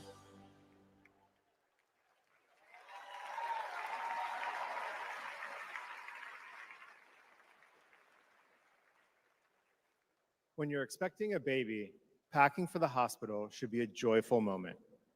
For us, it was different. We were told with 100% certainty we would lose our baby girl, Willow, and we were sent home. For 3 days, we waited until Amanda was sick enough to receive standard abortion care. Eventually, Amanda's temperature spiked. She was shaking, disoriented, and crashing. I don't remember what I threw into our bag that day, only that instead of welcoming Willow, I was hoping Amanda's life could be saved. I'm here tonight because the fight for reproductive rights isn't just a woman's fight. This is about fighting. This is about fighting for our families. And as Kamala Harris says, our future.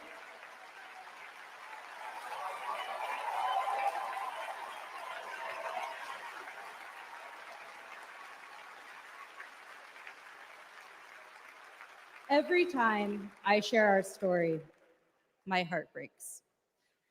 For the baby girl we wanted desperately, for the doctors and nurses who couldn't help me deliver her safely, for Josh, who feared he would lose me too. But I was lucky. I lived. So I'll continue sharing our story, standing with women and families across the country. Today, because of Donald Trump, more than 1 in 3 women of reproductive age in America lives under an abortion ban. A second Trump term would rip away even more of our rights. Passing a national abortion ban, letting states monitor pregnancies and prosecute doctors, restricting birth control and fertility treatments. We cannot let that happen.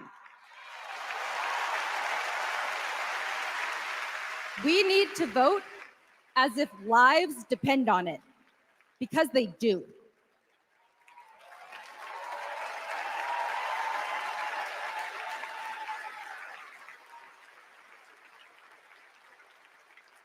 Two years ago, my husband and I were expecting our second child. Our daughter, Lauren, couldn't wait to be a big sister. I was getting ready for her 4th birthday party when something didn't feel right. 2 emergency rooms sent me away. Because of Louisiana's abortion ban, no one would confirm that I was miscarrying. I was in pain, bleeding so much my husband feared for my life. No woman should experience what I endured, but too many have. They write to me saying, "What happened to you happened to me."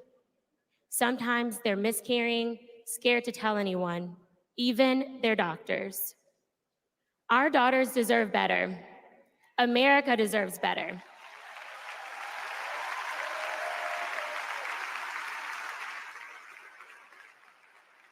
Kamala Harris and Tim Walz will fight for reproductive rights and our freedom and our shared future.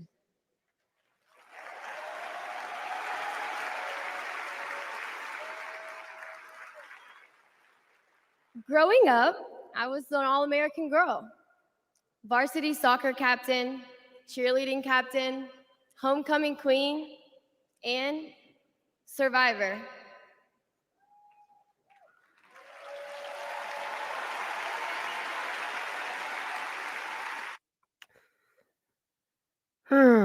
Notice they have this whole section on unaliving children. Now, do I feel sorry for some of these ladies? Yes.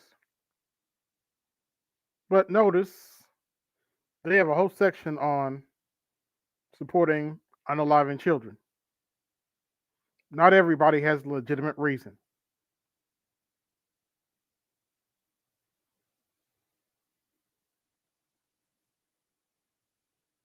Women and girls across the country because of Donald Trump's abortion bans.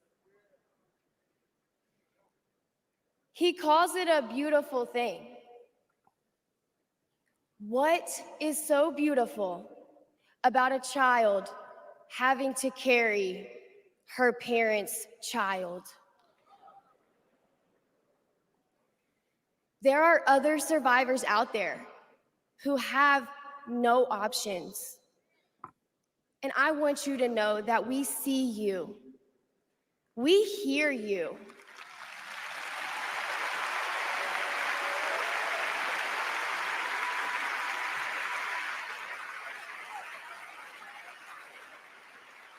Kamala Harris will sign a national law to restore the right to an abortion.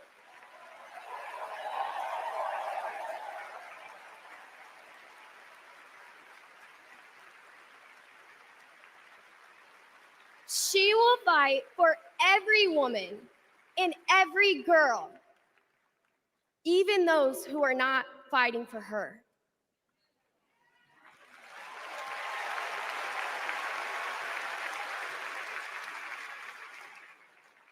And now I am honored to introduce another champion for women, a leader who's fought for me and for so many others, Governor Andy Beshear.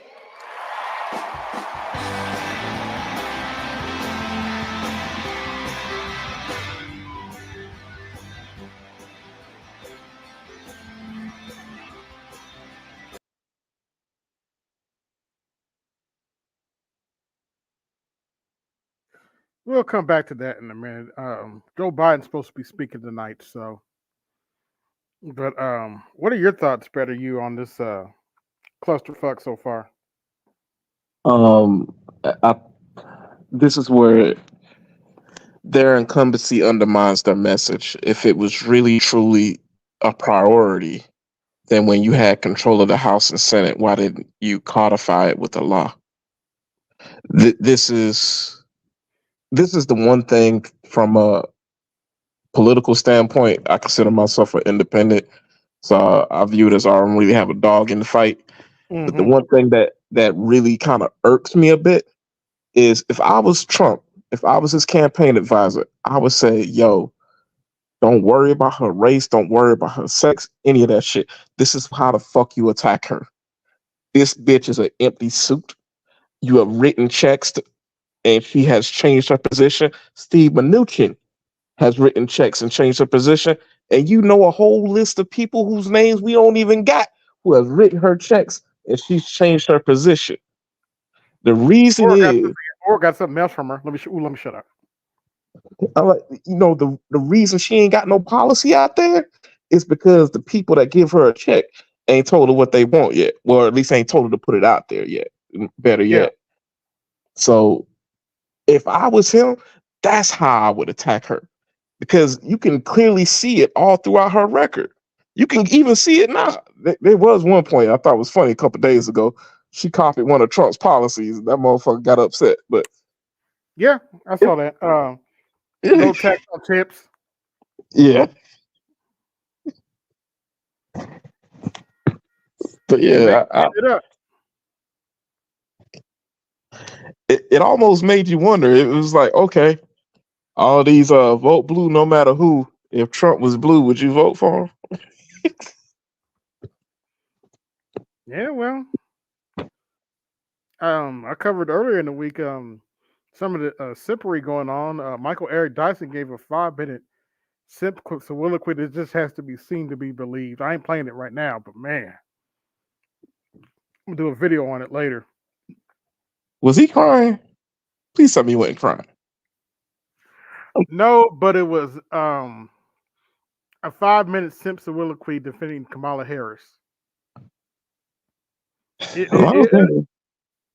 was pretty bad. Of course, I also did a video on Ricky Smiley's stupid ass. Or as I call him, Lil Dell. Man, I'm just tired of these niggas crying, bro. Wait a minute. I am glad you said that. You're tired of Negroes crying? Really? You don't want to see crying Jones? Bro. I'm like, yo, are you all right, man? God damn. Crying like a person. You don't want to see Van Jones cry again? Man, they crying like the bully that took his lunch money, man. Like, damn. I can't stand that shit personally. Mm-hmm. Yeah, let's get back to it. Anyone watching tonight, Republican, Independent, Democrat, to know that you are welcome here.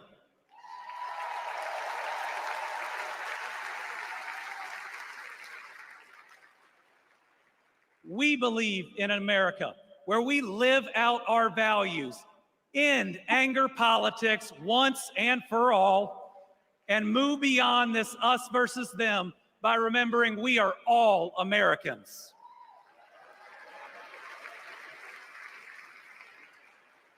Who called who deplorables again? I'm just saying. They both called to ask how they could help Kentucky in recovering from natural disasters. They helped us improve our roads, our bridges, and invested in our people. They didn't ask me who Kentuckians voted for. They asked me what Kentuckians needed, and folks, they delivered.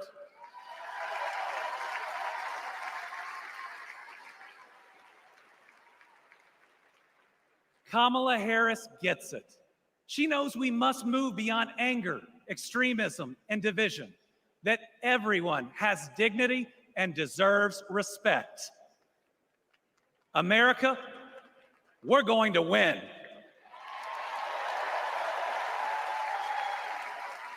And we're going to win by staying true to our values of compassion, empathy, and doing right by our neighbors. I'm so proud to be all in for the next president of the United States, Kamala Harris. Thank you.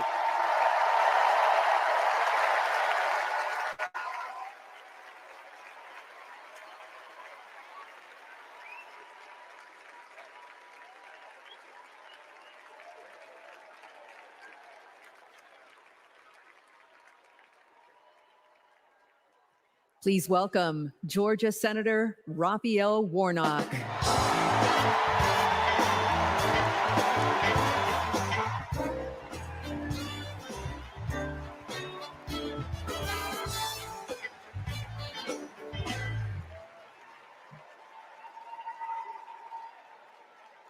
Well, hello, America.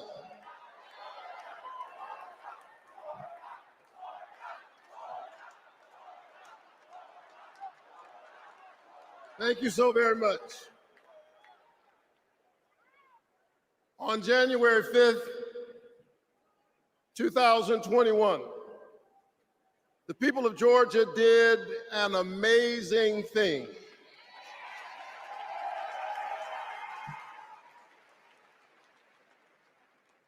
They sent a black kid who grew up in public housing and the Jewish son of an immigrant to the United States Senate in one fell swoop.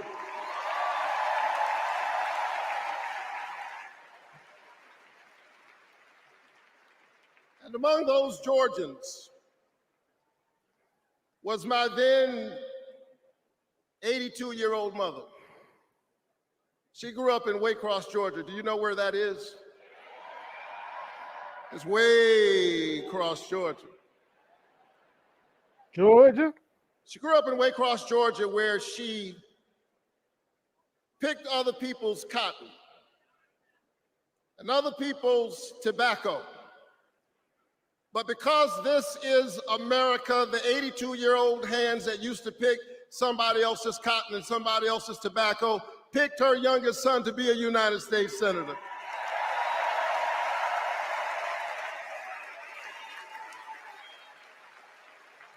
This is my America. Thank you, Mom. Thank you, Georgia. Thank you, America, for raising your voice and using your vote.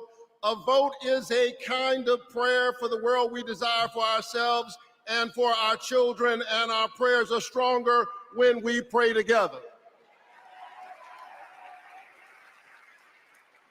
And so together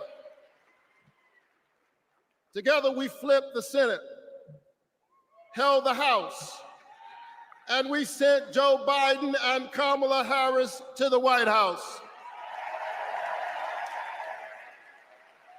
Together we vaccinated our citizens, we fortified our cities and our towns, and we stood by our small businesses. Together we set out to heal the land. A nation besieged by a deadly pandemic and beset by the awful and divisive rhetoric of a man too small for the office entrusted him or the task set before him.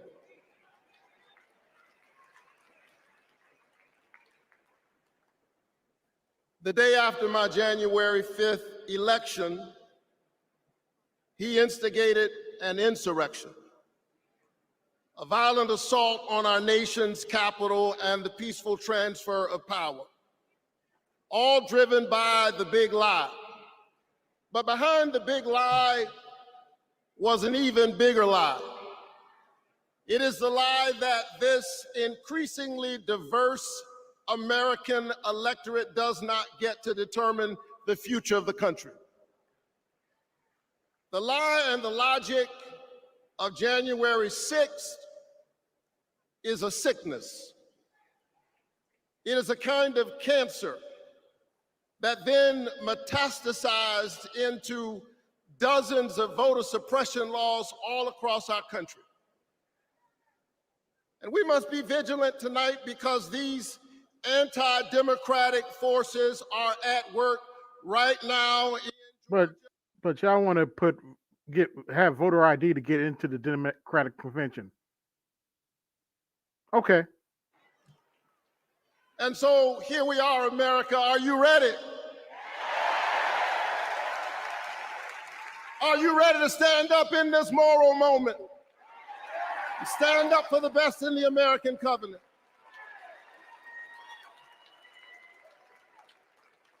Elections are about the character of a country. And we must decide, again, we are the latest generation of Americans who get to decide what kind of country we want to be.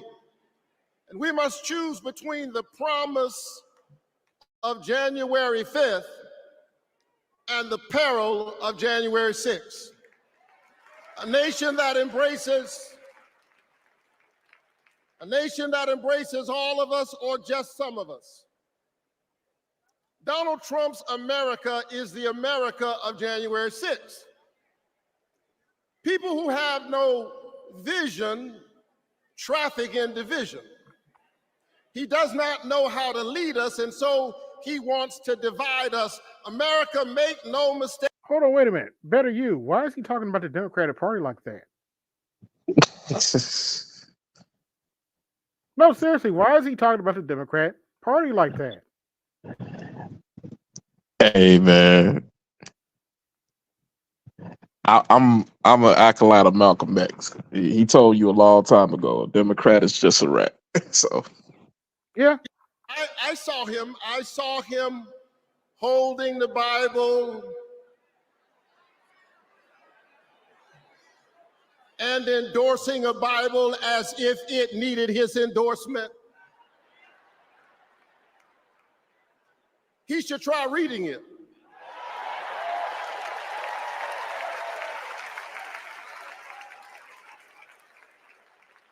It says, do justice, love kindness, and walk humbly with your God. He should try reading it. It says, love your neighbor as yourself. It says, inasmuch as you've done it unto the least of these, you have done it also unto me.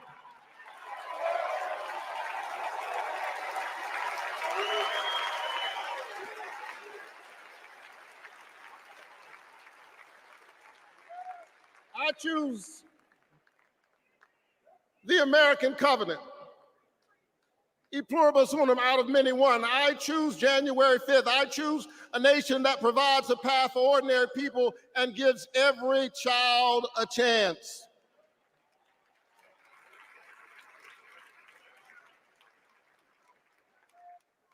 And that's Joe Biden's America. And he's been fighting for it for more than a half century.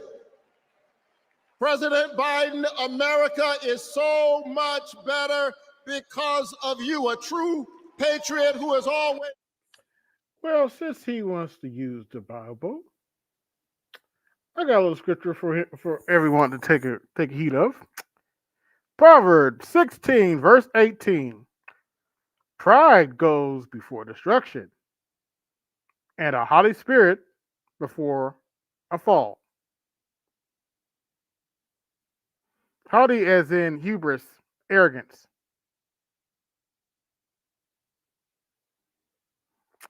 I can't help it better. I was raised by a Sunday school teacher. It's America. yeah, bro.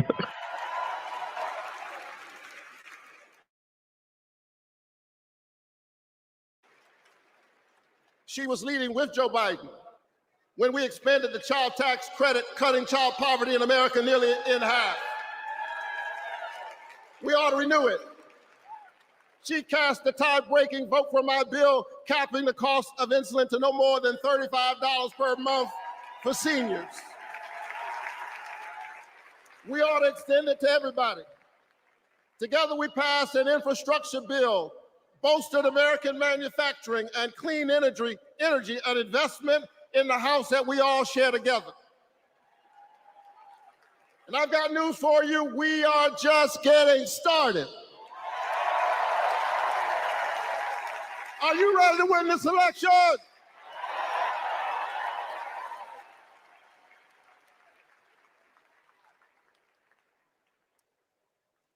Kamala Harris and Tim Walz represent the new way forward. We're not going back. We're not going back because Lame. we are the United States of America. We always dream about the future. And so forward on women's reproductive rights, because we believe that a patient's room is too small and cramped a space for a woman, her doctor, and the United States government. That's too many people in the room.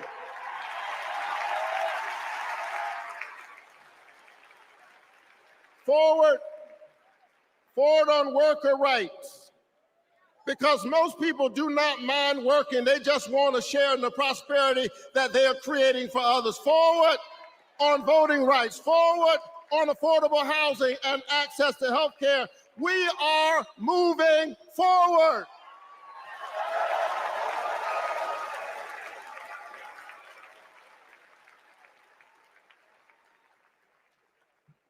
And so I'm inspired tonight. I'm inspired by all of you. I'm inspired by the resilience of an American spirit that has rebounded from the pandemic and is holding at bay the forces that are trying to divide us. And I'm inspired tonight by the memory of my late father, a preacher and a junk man.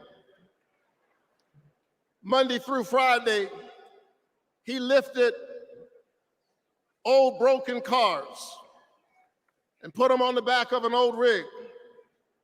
But on Sunday morning, the man who lifted broken cars lifted broken people whom other people had discarded and told them that they were God's somebody.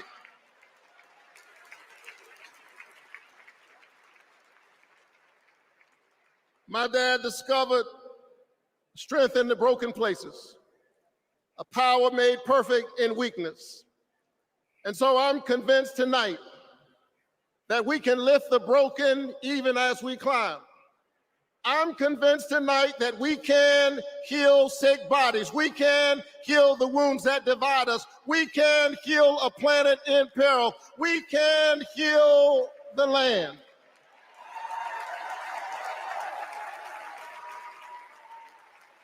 And in a strange way,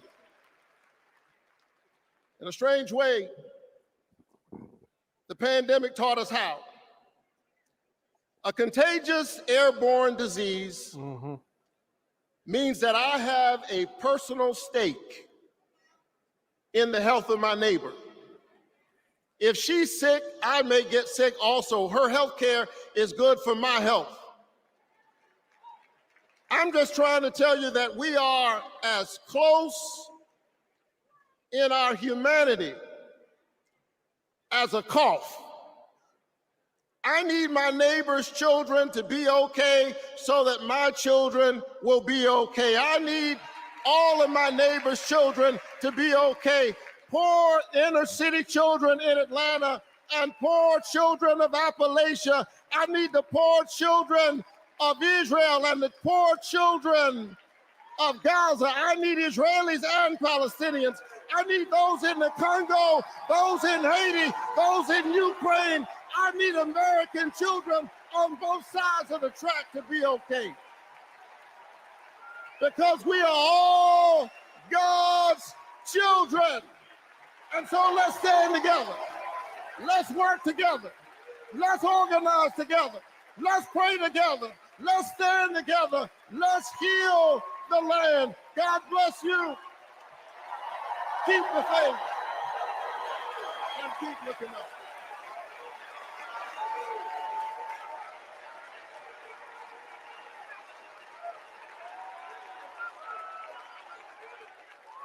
Please welcome Delaware Senator Chris Coons.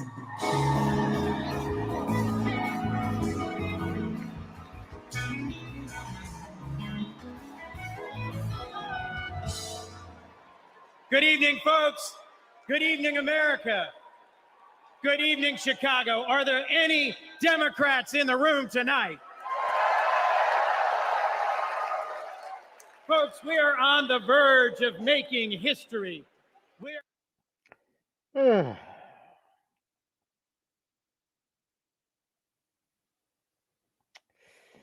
I need a break from that bullshit. They really gonna make Fuckboy Joe speak last? Yeah, that's what I said. Huh? I Well, thought his bedtime was like 7 o'clock, man. yeah, I ought to even think about that. You're right. Man.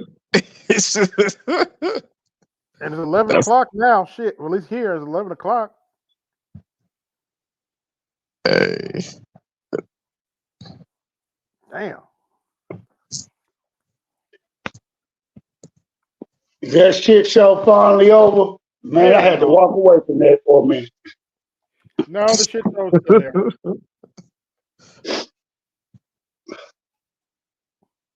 Nope, the shit show's still going on, unfortunately. It's still going on. Yep. Oh my God. Was that Barack that just got off stage? No, that was Raphael Warnock. Oh my God. Trying to sound like Barack.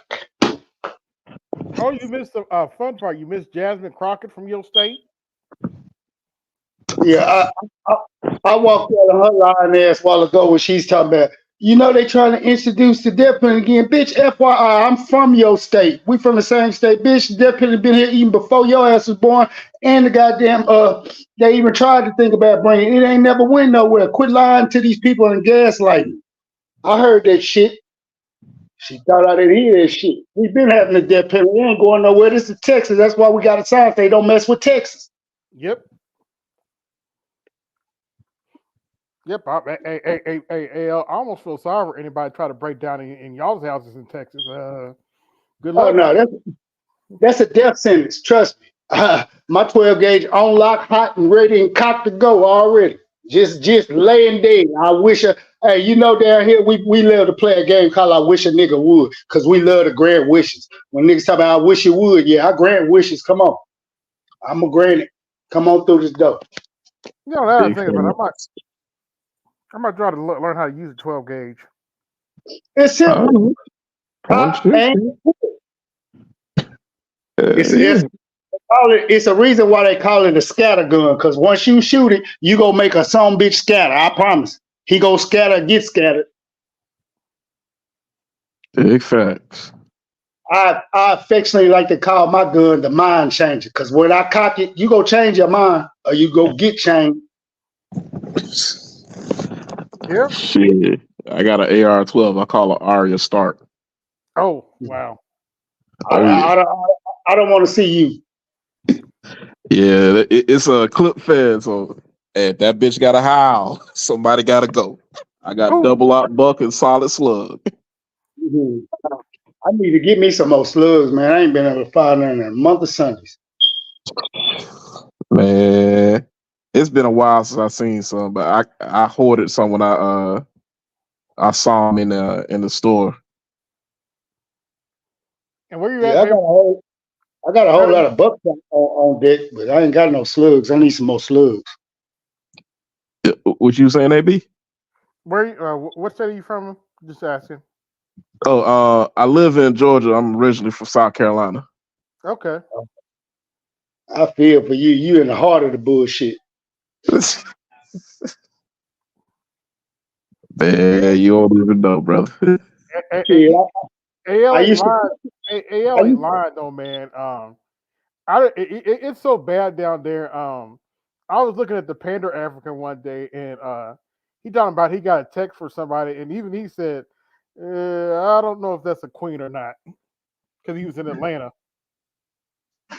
Yeah, I used to truck to South Carolina and Georgia shit damn it twice a week. Oh, for real? I'm real familiar. Y'all what I call the East, because I'm in the South. I'm in Texas. You the East. You Southeast, but you in the East. Texas is a little different. I like Texas though. I want to go back when I have a little bit more time, like to Houston and Dallas and whatnot. Stay out of I've been Dallas. You Why? go to Houston. You have a better time in Houston than Dallas. What's wrong with Dallas? Dallas got them he-she problems. It's too fucking present. It can't be worse than Austin, man. Shit, I'm born and raised in the capital city. We ain't finna talk about that bullshit. But now Houston got bad in one area though. It's just like in Dallas, they both concentrated in one area. But hell, in Dallas though, they like cockroaches. They get out and try to scatter. Fuck that. Millions. I got you. A million cockroaches. You know, you got your variety of cockroaches. They all bad for you. Wait. Was that Rome's fat ass? You saw Roly Poly? I thought I just did. You know his ass gonna be there. This is like a Christmas Eve for his ass.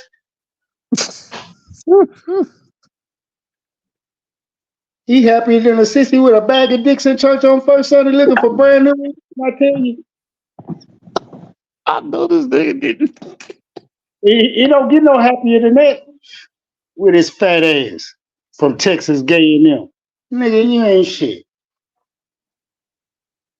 I went to school for politics and this and that. Nigga, please. That is an agriculture school. I don't even recognize your journalistic skills from that university. Now, if you would have said you went to the University of Xmas, you know where we got people like Walter Cronkite and you know what I'm saying, and Dan Rather, motherfuckers like them who rep our goddamn university, then you know you can say something. Oh, speaking of I heard Phil Donnelly who died today. Yeah, man, I'm still mourning over that, man. We lost a true legend, man. You know, he should have him. I hate the fact that him and ABC let him run him off in preference of fucking Oprah Winfrey. Man, NBC was down in the dumps, man. He was the best thing going, man. And ABC didn't even have the foresight to see what was coming with all them talk shows. He was the only one at the time, and he was kicking ass and taking names and doing it in a dignified way. What you see? What's the What you got?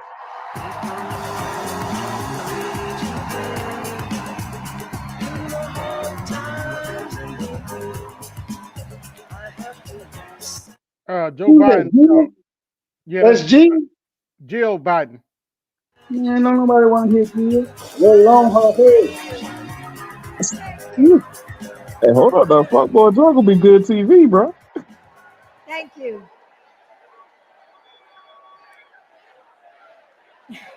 Thank you.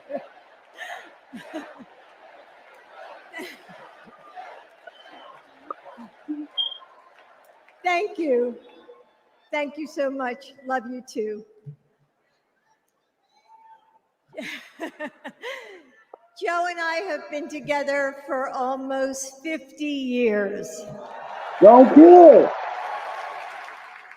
And still, there are moments when I fall in love with him all over again.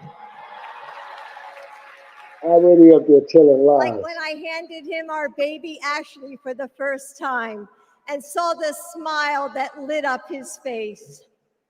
Or on nights after an exhausting day working in the Senate, when he would read one more bedtime story just because the kids asked.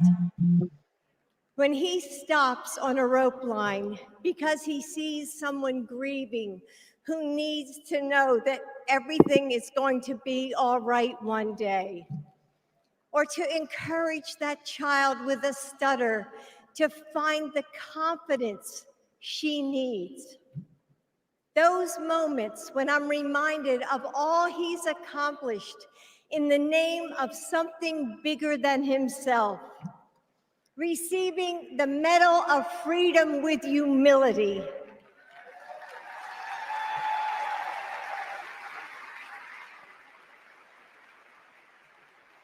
Placing his hand on our family Bible to take his oath of office.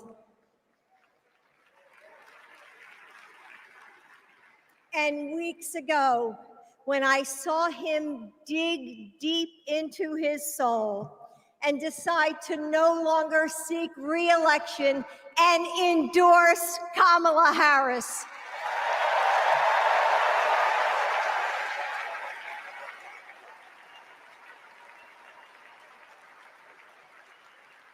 With faith and conviction, Joe knows that our nation's strength doesn't come from intimidation or cruelty.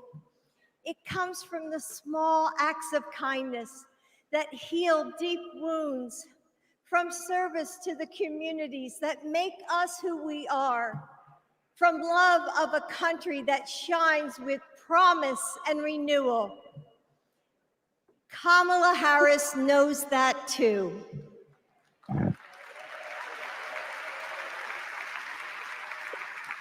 Our son, Beau, first worked with Kamala when he was Attorney General of Delaware. He told me at the dinner table one night, "Mom, she's special, someone to keep your eye on." And he was right. Joe and I know Kamala. We have seen her courage, her determination, and her leadership up close. Kamala and Tim, you will win.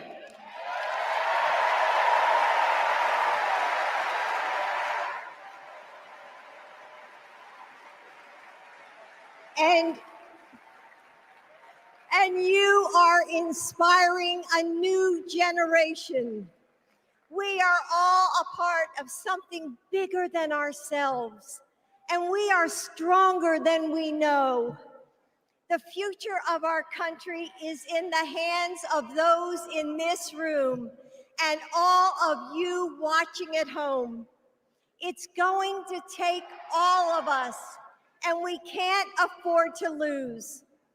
With faith in each other, hope for a brighter future, and love for our country, we will fight and we will win together.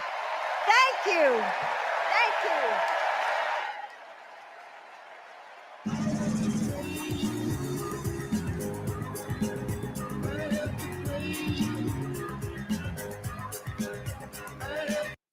That was your First Lady, Jill Biden. What are they going to torture us with us next? Hopefully, it's the old man. I'm really surprised they do them like this, man. Who was that? Fuck boy Joe. I thought they would have had him going like, I have this a couple memory. speakers in. The eve of my 8th birthday. Dad is still in DC, tending to urgent matters in the Senate. That night, as a surprise, Mom told me, Beau, and Hunter to get in the car. I remember pulling up to the Wilmington Amtrak station, riding up the escalator to the platform. The train stops, doors open, and Dad steps out. As soon as I saw him, I run down that platform and jump into his arms. Like magic, Mom brought out a cake, they sang happy birthday, and I blew out the candles. Dad hugged me, and he said that he had to get back to work. He crossed to the southbound train, and off he went to DC. That was a snapshot of one moment, of one day, on this extraordinary journey of being Joe Biden's daughter.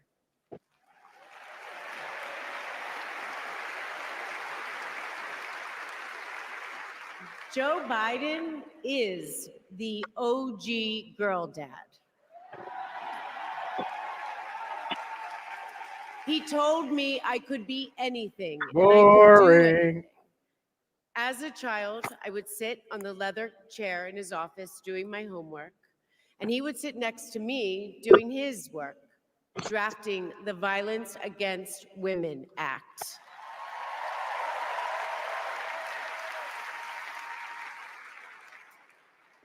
And he wasn't just a girl dad. I could see, and he wasn't just a girl dad, I could see that he valued and trusted women. How he listened to his mother, how he believed in his sister, and most of all, how he respected my mother's career. Dad was always there, doing everything he could to be a true partner to her. Dad, you always tell us, but we don't tell you enough, that you are the love of our lives and the life of our love.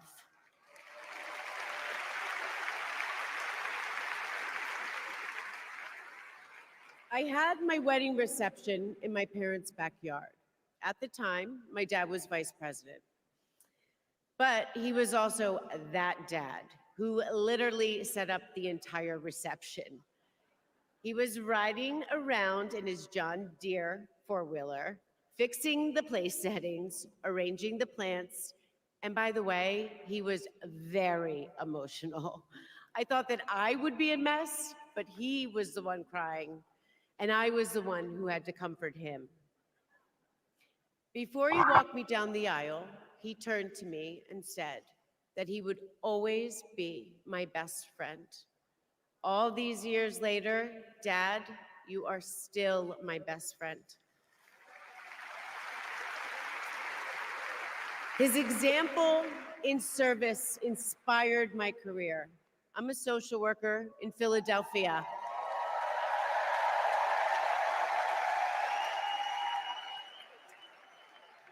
I support formerly incarcerated women as they heal from past trauma and they reclaim their lives. Dad always told me that I was no better than anybody else and nobody was better than me. He taught me that everyone deserves a fair shot and that we shouldn't leave anyone behind. That's what you learn from a fighter who has been underestimated his entire life. When I look at Dad, I see grace, strength, and humility. I see one of the most consequential leaders ever in history.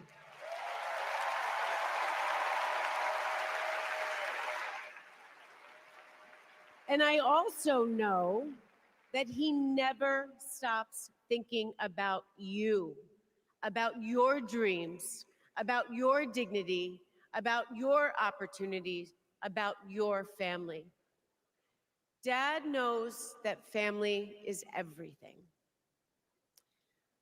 When Hunter and I lost our brother Bo to cancer in 2015, the grief and the pain felt like it might never end. Dad had the capacity to step out of his own pain and absorb ours. And I know that Bo is here with us tonight, as he is always with us.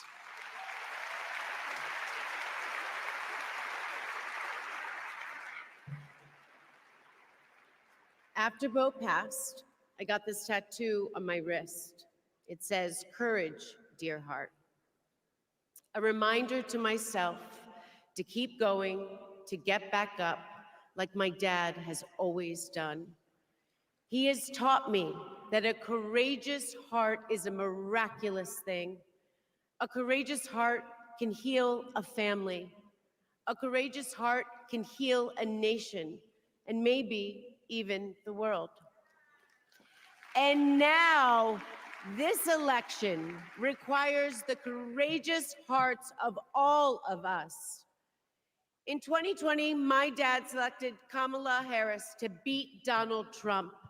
And he knows in 2024, she will beat Donald Trump again.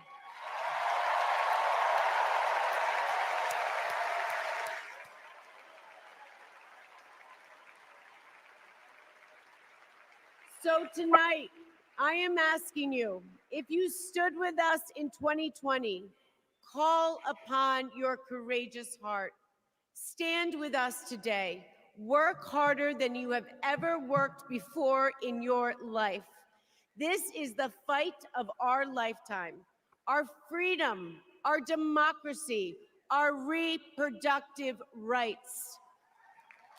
All of it is on the ballot. And I know together we can do this because my dad helped show us the way. And now I would like to introduce my father, your 46th President of the United States, Joe Biden.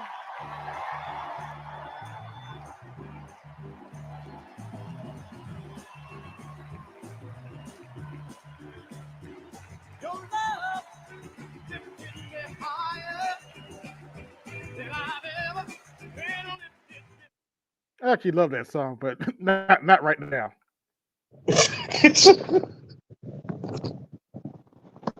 Oh, come on, man! Don't tell me you weren't feeling that singing in Ghostbusters 2 when they came out with the Statue of Liberty. I wasn't a big Ghostbusters fan, man. Oh, okay. Yeah. Quick over under for you, real quick. $5. He ain't gonna be able to get through this speech. You see my Cash App, don't you?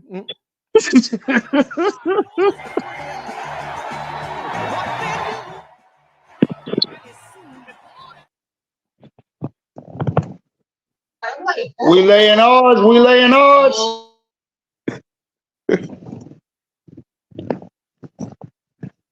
I put $5 there. He ain't getting through it. I'm flubbing it up real good.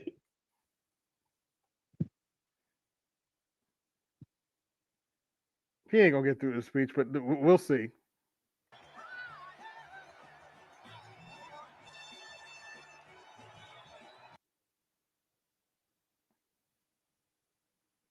I'm probably gonna get the copyright anyway, but you know.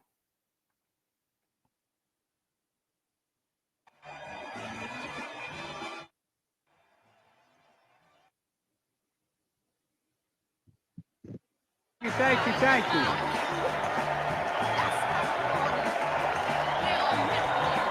Thank you. Daggone it.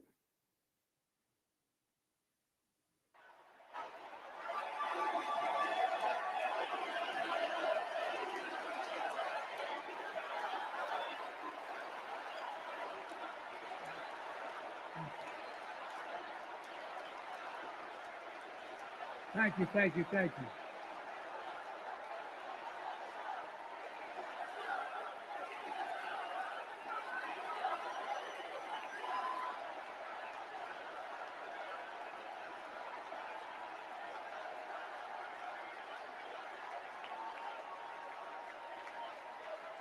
Thank you, thank you, thank you.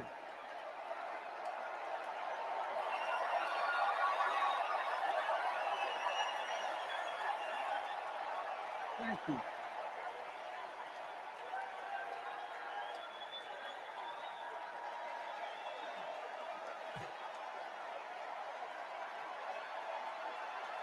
Thank you.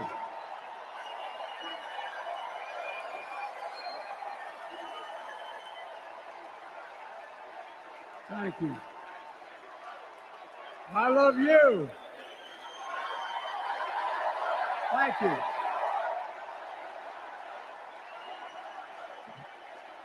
Thank you, thank you, thank you.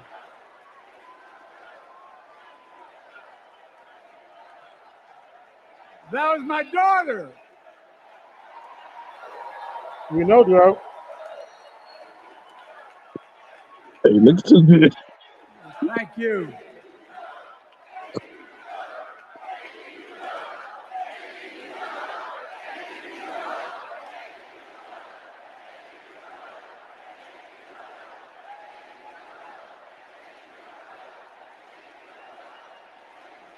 Thank you, thank you, thank you. Thank you. Thank you for so. I tell you what.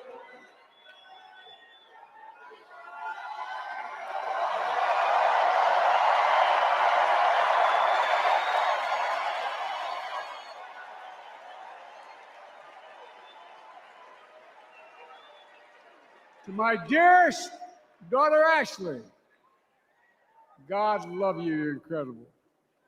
Thank you for that introduction and for being my courageous heart, along with Hunter and our entire family, and especially our rock, Jill.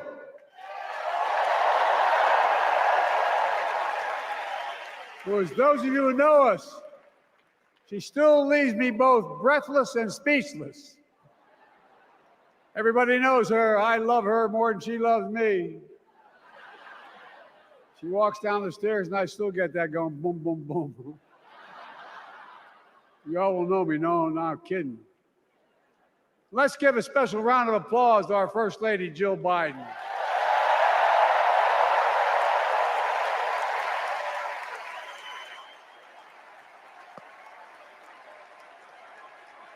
My dad. Huh?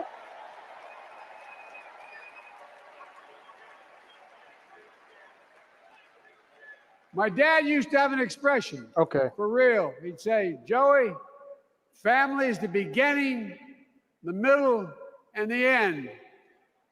And I love you all. Folks.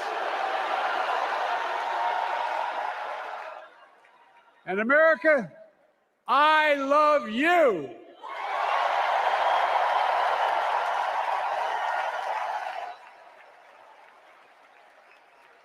Folks, let me ask you.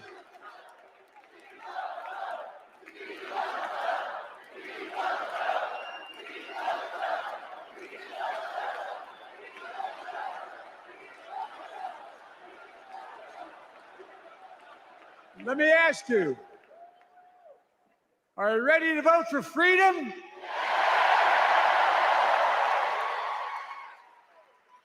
Are you ready to vote for democracy and for America? Let me ask you, are you ready to elect Kamala Harris and Tim Walz, President and Vice President of the United States?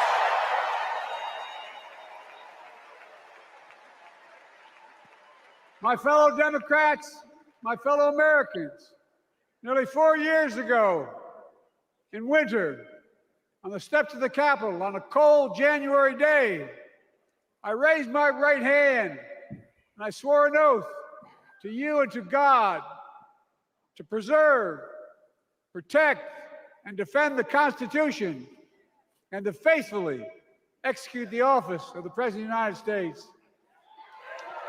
In front of me was a city surrounded by the National Guard. Behind me, a Capitol just 2 weeks before had been overrun by a violent mob.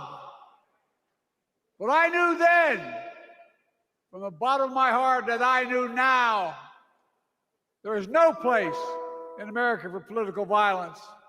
None. You cannot say you love your country only when you win.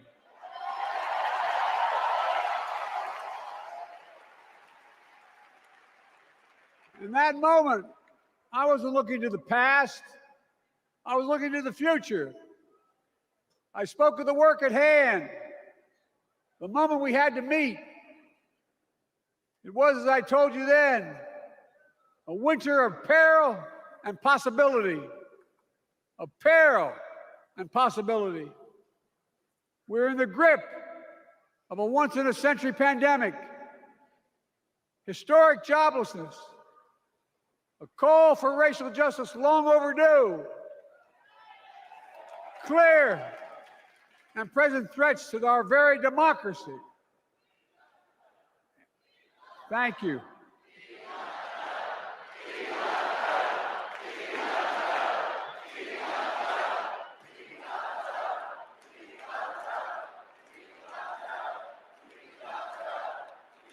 And yet I believed then, and I believe now, that progress was and is possible. Justice is achievable, and our best days are not behind us, they're before us.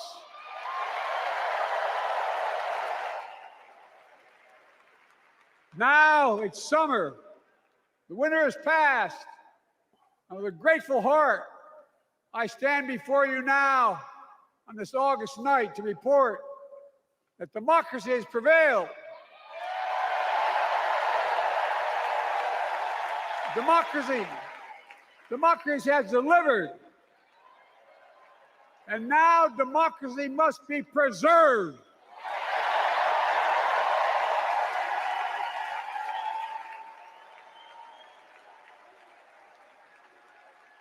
You've heard me say it before.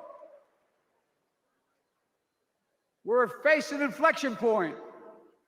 One of those rare moments in history when the decisions we make now will determine the fate of our nation and the world for decades to come. That's not hyperbole, I mean it literally. We're in a battle for the very soul of America. I ran for president in 2020 because of what I saw in Charlottesville in August of 2017. Extremists coming out of the woods, carrying torches, their veins bulging from their necks, carrying Nazi swastikas, and chanting the same exact anti-Semitic bile that was heard in Germany in the early 30s.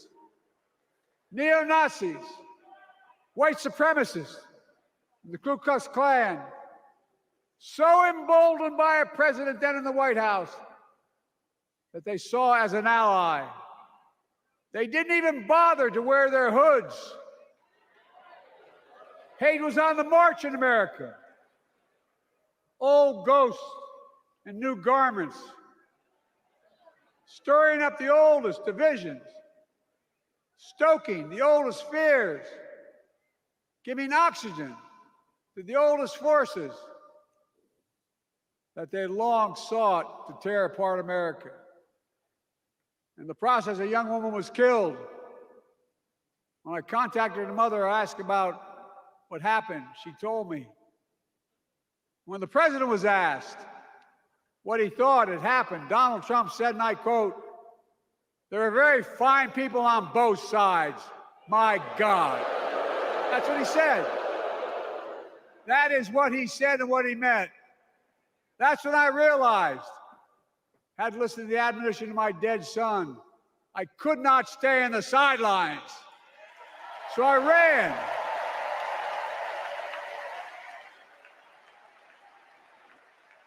Because I had no intention of running again. I just lost part of my soul. But I ran with a deep conviction. In America, I know and believe in an America where honesty, dignity, decency still matter. An America where everyone has a fair shot and hate has no safe harbor.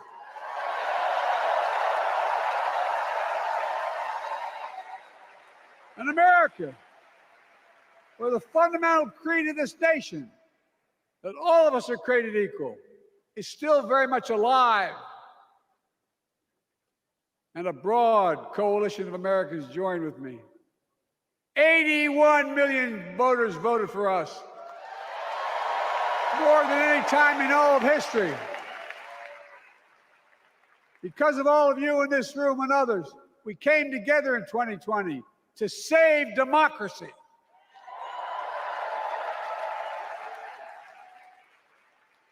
As your president, I've been determined to keep America moving forward, not going back, to stand against hate and violence in all its forms, to be a nation where we not only live with but thrive on diversity, demonizing no one, leaving no one behind, and becoming the nation that we profess to be.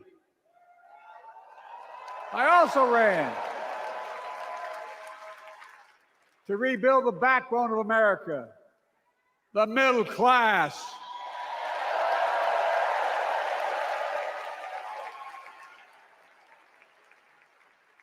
I made a commitment to you that I'd be a president for all Americans, whether you voted for me or not. We have done that. Studies show the major bills we have passed actually delivered more to red states than blue. Because the job of the president is to deliver to all of America.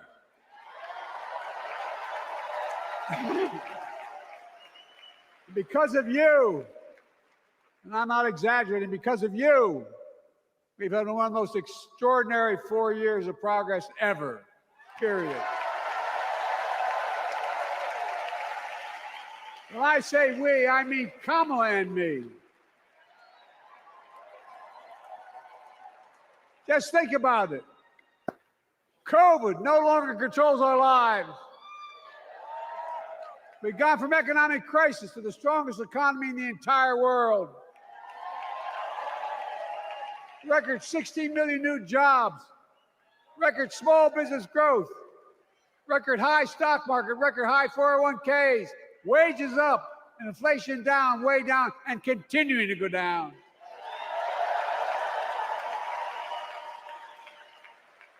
The smallest racial wealth gap in 20 years. And yes, we both know we have more to do, but we're moving in the right direction. More Americans have peace of mind that comes from having health insurance. More Americans have health insurance today than ever before in American history.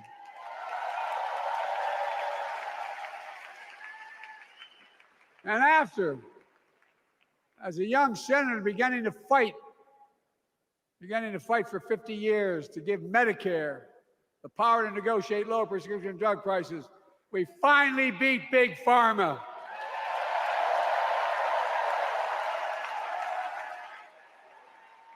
And guess who cast the tie-breaking vote? Vice President, soon-to-be President Kamala Harris.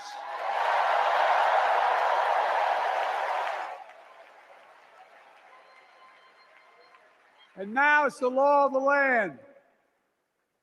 Instead of paying $400 a month for insulin, seniors with diabetes will pay $35 a month.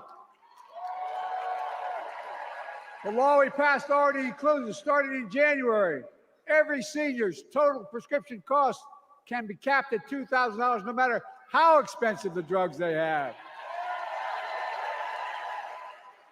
And what we don't focus on, and our Republican friends don't seem to understand, our reforms don't just save seniors money, they save the American taxpayers money. You know what we just passed saved? It saved $160 billion over the next decade. That's not hyperbole. It's because Medicare no longer has to pay those exorbitant prices to the big pharma. But look, well, thank you, Kamala, too. Look, folks, how can we have the strongest economy in the world without the best infrastructure in the world? Huh? Donald Trump promised infrastructure week every week for 4 years. And he never built a damn thing.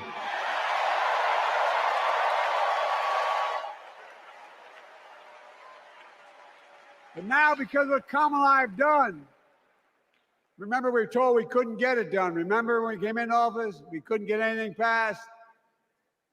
But right now, we're giving America an infrastructure decade, not week. We're modernizing our roads, our bridges, our ports, our airports, our trains, our buses. We're removing every lead pipe from schools and homes so every child can drink clean water. We're providing affordable high-speed internet for every American, no matter where they live, not unlike what Roosevelt did with electricity. And so much more. We are uniting the country. We're growing our economy. We're improving our quality of life. And we're building a better America.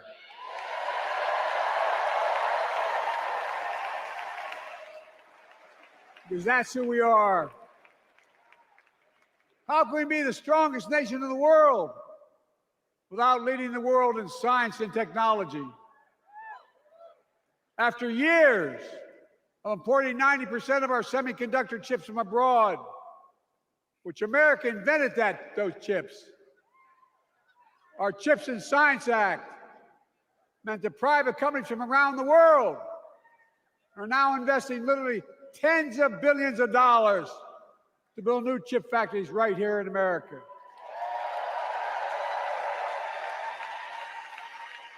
And over that period, they'll create tens of thousands of jobs. And many of those jobs in the so-called fabs, the buildings that make the chips, that's being constructed now. And guess what? The average salary in those fabs, size of a football field, will be over $100,000 a year, and you don't need a college degree.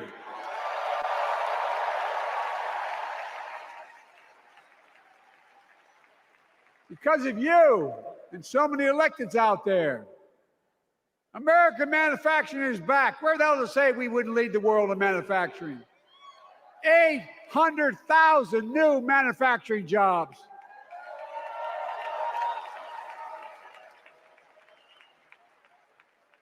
Our Republican friends and others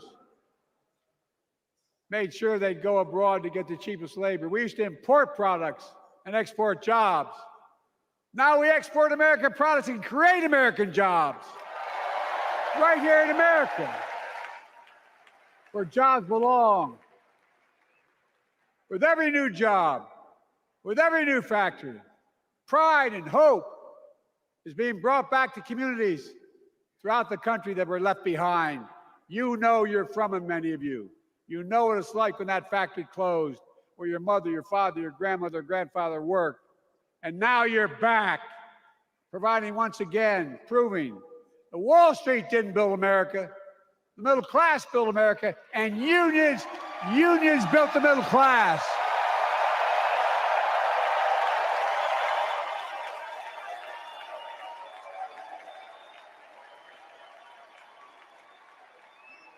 It's been my view since I came to the Senate.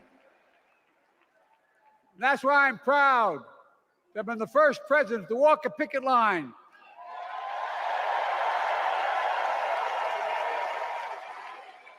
and be labeled the most pro-union president in history, and I accept it. It's a fact.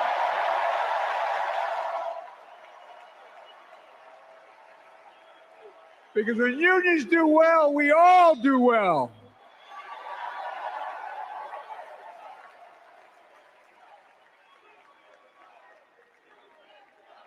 You got it, man. You got it.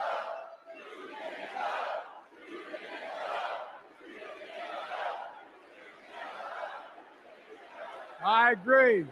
I'm proud. Look, remember we told we couldn't get anything done because we couldn't get anything done in the Congress?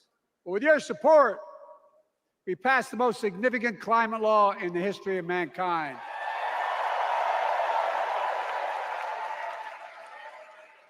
Over $370 billion. Cutting carbon emissions in half by 2030. Launching a climate corps, similar to AmeriCorps and Peace Corps, creating tens of thousands of jobs for young people of the future who are going to make sure this continues. Creating hundreds of thousands of jobs in clean energy for American workers, including the IBEW installing 500,000 charging stations all across America. And in the process, reducing carbon emissions. And we're seeing it. We're seeing to it that the first beneficiaries of environmental initiatives are those fence-line communities that have been smothered by the legacy of pollution. Louisiana and Delaware, Route 9,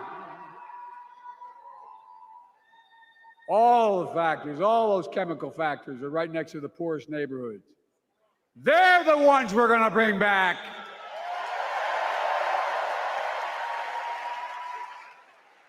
And how? How can we be the greatest nation in the world without the best education system in the world? Donald Trump and the Republican friends, they not only can't think, they can't read very well. Seriously, think about it. Look at their Project 2025. They want to do away with the Department of Education. Well, during the pandemic, Kamala and I helped states and cities get back their schools back open.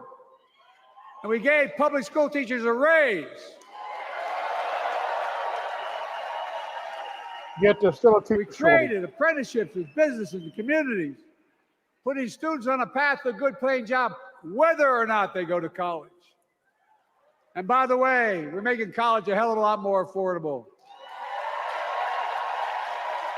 Increasing Pell Grants by $900. Over $15 billion to HBCUs.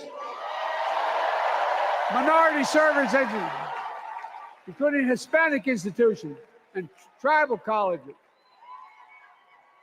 We kept our commitment to provide more student relief than ever by lifting the burden of helping millions of families so they could get married, start a family, buy a home, and begin to build family wealth and contribute to the community and grow our economy. It's not costing us, it's creating more wealth. We've fundamentally transformed how our economy grows, from the middle out and the bottom up instead of the top down. You know, my dad used to say there wasn't a whole hell of a lot to drop down on my kitchen table at the end of the month. I come from a basic middle-class family, 3-bedroom house, 4 kids, a grandpa living with us, decent neighborhood, but never a penny to spare. And look, that top-down notion never worked. A lot of Democrats didn't think it worked, thought it worked, but it doesn't. And when we did all that, what we've done, everybody can do well. Everybody.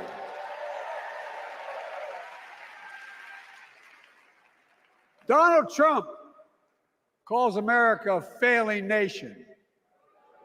No, I'm serious. But think about this. Think about this. He publicly says to the whole world, I'm going to say something outrageous. I know more foreign leaders by their first names and know them well than anybody alive. Just because I'm so damn old. But I'm not joking. Think of the message he sends around the world. Yeah, we know, Joe. When he talks about America being a failing nation. He says we're losing. He's the loser. He's dead wrong.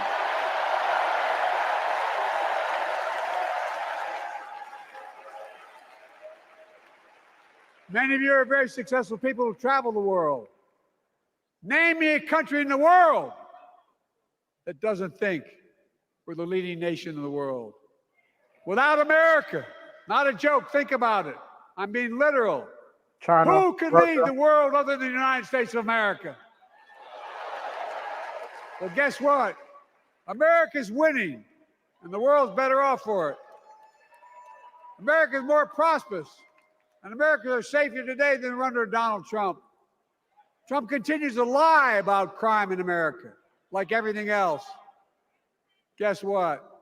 On his watch, the murder rate went up 30%, the biggest increase in history. Meanwhile, we made the largest investment, Kamala and I, in public safety ever. Now, the murder rate is falling faster than any time in history. Violent crime has dropped to the lowest level of more than 50 years. And crime will keep coming down when we put a prosecutor in the Oval Office instead of a convicted felon.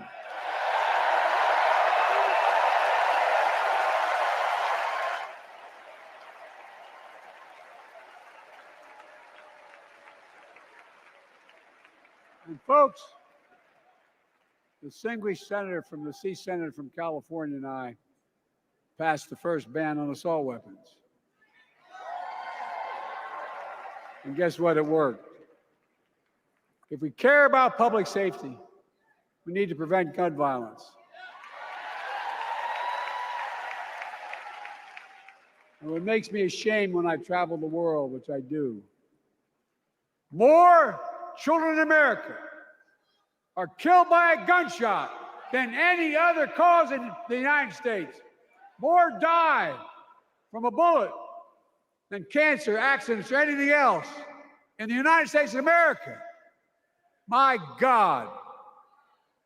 That's why Kamala and I are proud. We beat the NRA when we passed the first major bipartisan gun safety law in 30 years.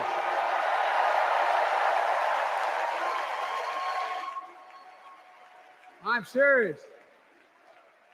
That comes from here. We know, And now Joe. it's time to ban assault weapons again. And demand universal background checks.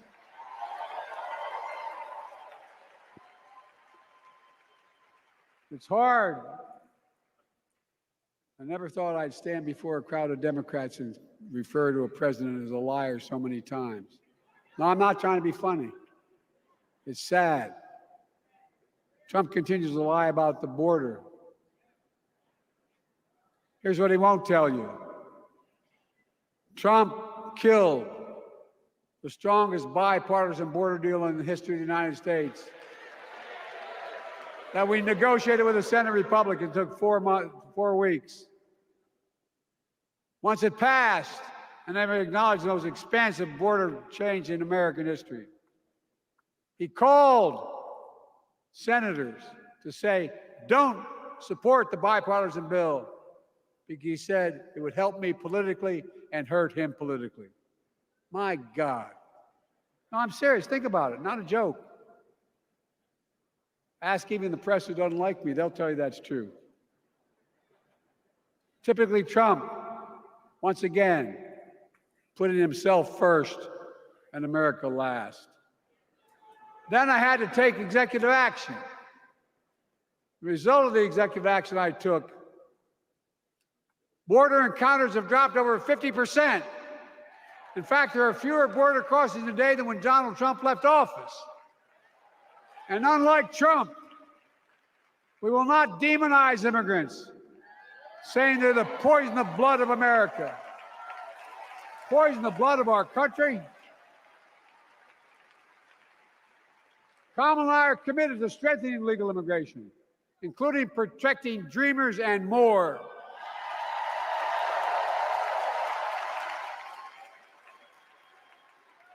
And here's what else I believe in. Protecting your freedom to vote, your freedom to love who you love.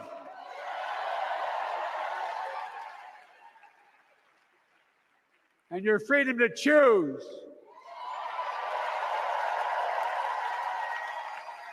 In its decision overturning Roe v. Wade that you heard earlier tonight, the United States Supreme Court majority wrote the following, quote, women are not without electoral Oh boy, here we go. or political power. That medicine's wearing out, baby. It's wearing out. MAGA Republicans found out the power of women in 2022. And Donald Trump is going to find out the power of women in 2024. Watch.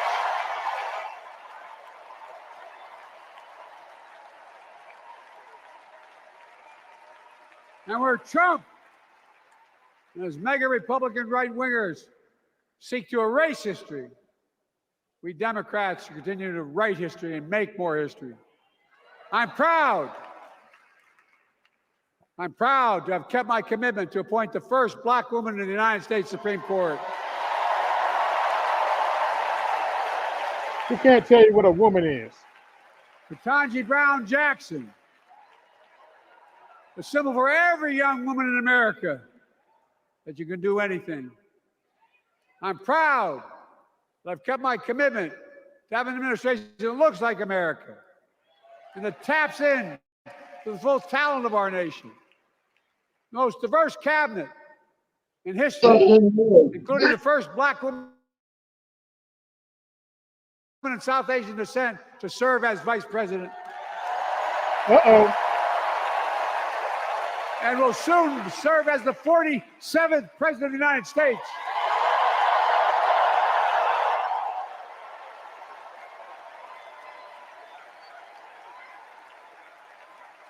She is good.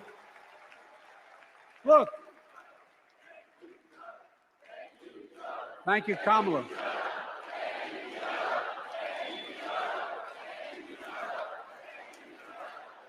Folks, I've long said we have many obligations as a nation, but I got in trouble years ago for saying I'd make no apologies. We have only one truly sacred obligation: to prepare and equip those we send to war and care for them and their families when they come home and when they don't. That's why I'm so proud to have written and signed the PACT Act, one of the most significant laws ever, helping veterans and their families exposed to toxic materials like burn pits and Agent Orange. I was around during the Vietnam War. It's hard. Nobody was able to prove that there's illness was a consequence of Agent Orange. And no one was able to prove initially that because they lived in burn pits like my son lived next to in Iraq for a year, that is the cause of their illness. But because of the PACT Act, a surviving spouse with 2 children is now eligible for a stipend of about $3,000 a month.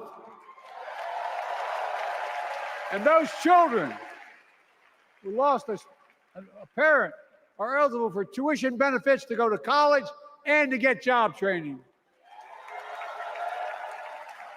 It's already helping over 1 million veterans and their families just so far. Well, I love them, and I'm so proud of my son's service. We get it, but guess who doesn't get it and doesn't respect our veterans? We know from his own chief of staff, the 4-star General John Kelly, that Trump, when in Europe, would not go to the grave sites in France.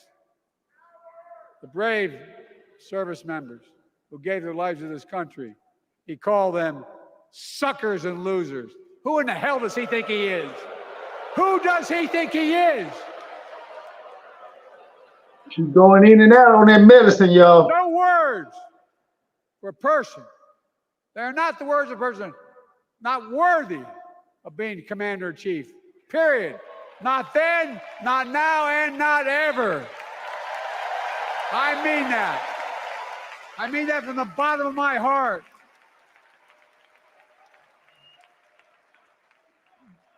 Just as no commander-in-chief should ever bow down to a dictator, the way Trump bows down to Putin.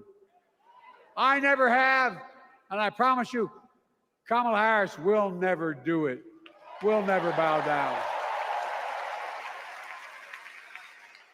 When Trump left office, Europe and NATO was in tatters. Not a joke. America First doctrine changed our whole image in the world. Well, they gave the hours, about 190 hours sum total, than my counterparts or heads of state in Europe to strengthen NATO. We did. We united Europe like it hadn't been united for years, adding Finland and Sweden to NATO. 10 days before he died, Henry Kissinger called and said, not since Napoleon has Europe not looked over their shoulder at Russia with dread until now. Until now. Whose fault is that? Well, guess Joe? what? Putin thought he'd take Kyiv in 3 days. 3 years later, Ukraine is still free.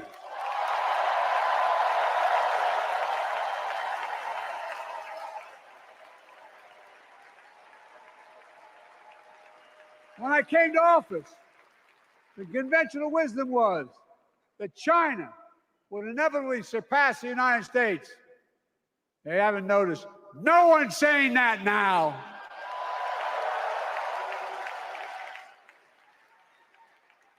And we'll keep working to bring hostages home and end the war in Gaza and bring peace and security to the Middle East.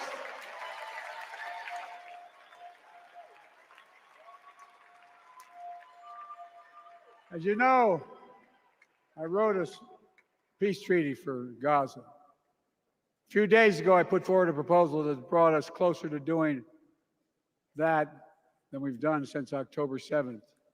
We're working around the clock, my Secretary of State, to prevent a wider war and reunite hostages with their families and surge humanitarian health and food assistance into Gaza now. To end the civilian suffering of the Palestinian people, and finally deliver a ceasefire and end this war. Fellas, I'm out of here. I can't take no more of this bullshit. I stood as much as I could stand till I can't stand no more. Goosey. All right. Those We'll protesters definitely out in the turn this street thing they off have a once he's point. done. A lot of innocent people are being killed on both sides. Just as we worked around the clock to bring home wrongfully detained Americans and others from Russia in one of the most complicated swaps in history, but they're home. Kamala and I are going to keep working to bring all Americans wrongfully detained around the world home. I mean it. Folks, I've got 5 months left in my presidency. I've got a lot to do. I intend to get it done.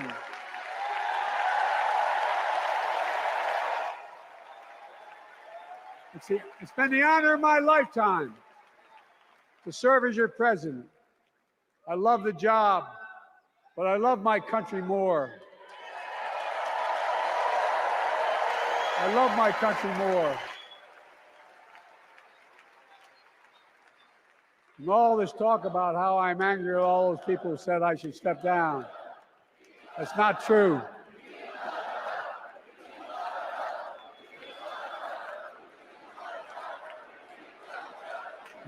Interesting.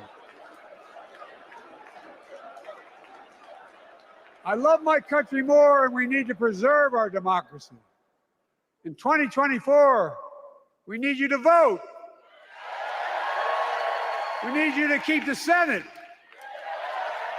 We need you to win back the House of Representatives. And above all, we need you to beat Donald Trump.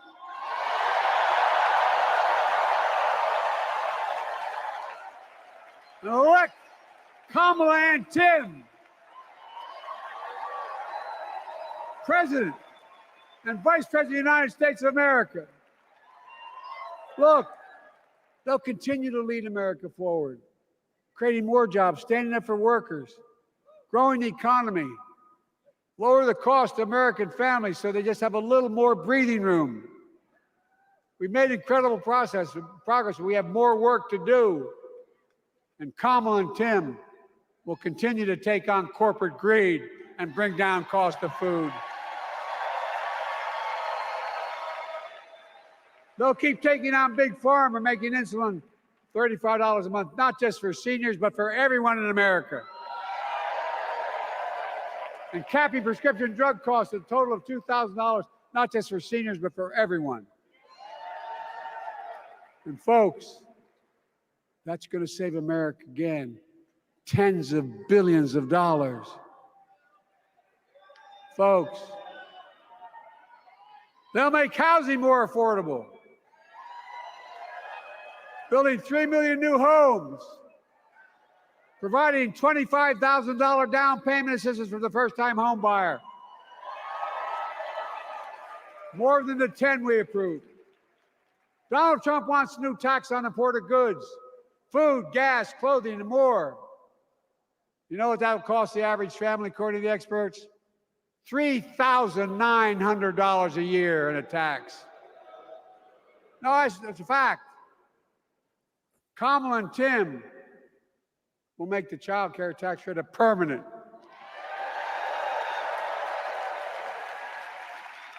Lifting millions of children out of poverty and helping millions of families get ahead.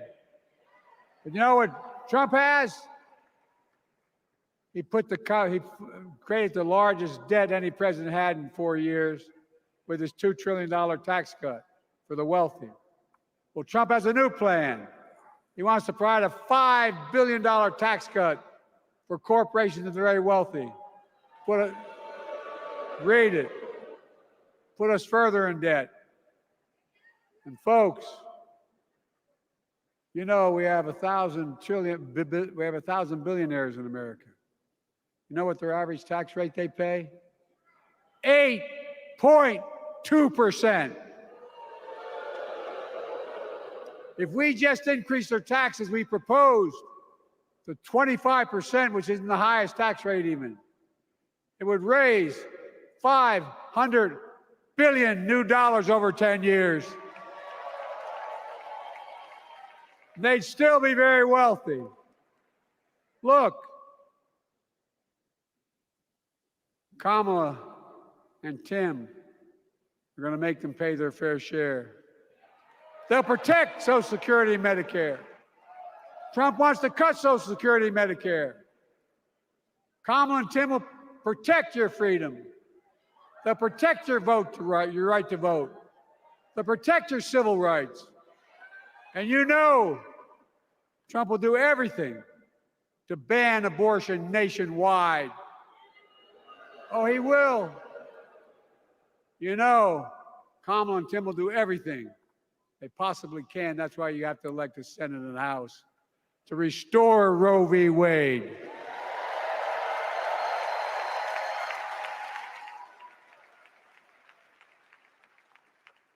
The ancient Greeks taught us that character is destiny. Character is destiny. For me and Jill, we know Kamala and Doug are people of character. It's been our honor to serve alongside them. And we know that Tim and Gwen Waltz are also people of great character. Selecting Kamala was the very first decision I made when I became our nominee. And it was the best decision I made my whole career.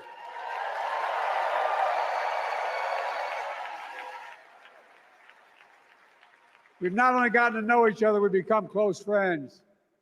She's tough, she's experienced, and she has enormous integrity, enormous integrity. Her story represents the best American story. And like many of our best presidents, she was also vice president. That's a joke.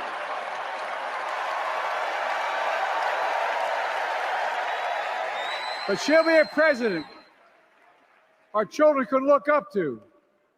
She'll be a president respected by world leaders because she already is.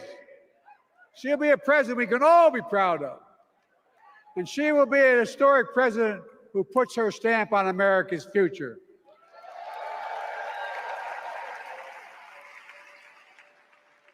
This will be the first presidential election since January 6th. On that day, we almost lost everything about who we are as a country. And that threat, this is not hyperbole, that threat is still very much alive. Donald Trump says he will refuse to accept the election result if he loses again. Think about that. He means it. Think about that.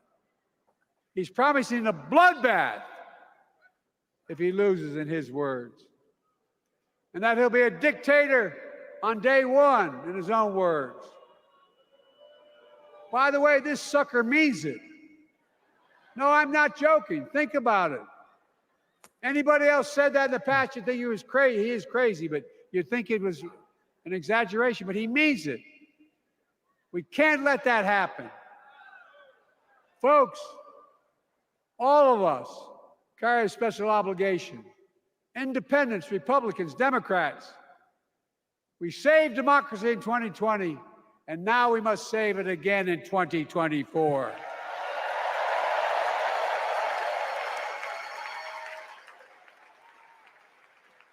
The vote of each of us cast this year will determine whether democracy and freedom will prevail. It's that simple. It's that serious. And the power is literally in your hands. History is in your hands. Not hyperbole. It's in your hands. America's future is in your hands. Let me close with this. Nowhere else in the world could a kid with a stutter and modest beginnings in Scranton, Pennsylvania, and Claymont, Delaware, grow up to sit behind the resolute desk in the Oval Office.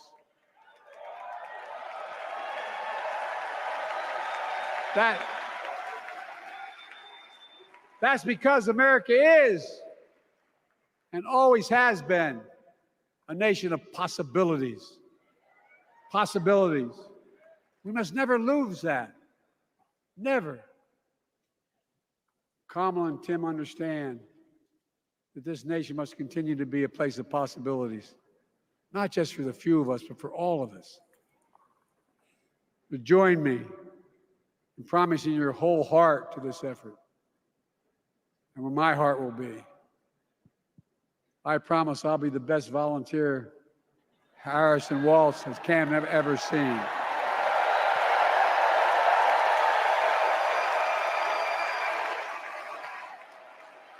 Each of us has a part in the American story. For me and my family, there's a song that means a lot to us. It captures the best of who we are as a nation. The song is called American Anthem. There's one verse that stands out, and I can't sing worth a damn, so I'm not going to try. I'll just quote it. The work and prayers of centuries have brought us to this day. What shall our legacy be? What will our children say? Let me know in my heart when my days are through. America, America, I gave my best to you.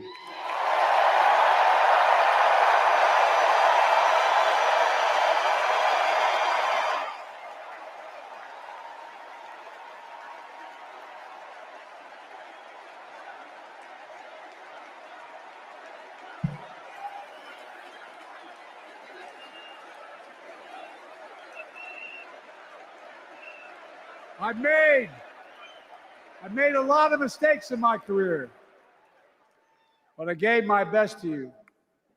For 50 years, like many of you, I've given my heart and soul to our nation. And I've been blessed a million times in return with the support of the American people. I've either been too young to be in the Senate because I wasn't 30 yet, and too old to stay as president. But I hope you know how grateful I am to all of you. I can honestly say, and I mean this in the bottom, give you my word as a Biden, I can honestly say I'm more optimistic about the future than I was when I was elected as a 29-year-old United States Senator. I mean it. Folks, we just have to remember who we are. We're the United States of America.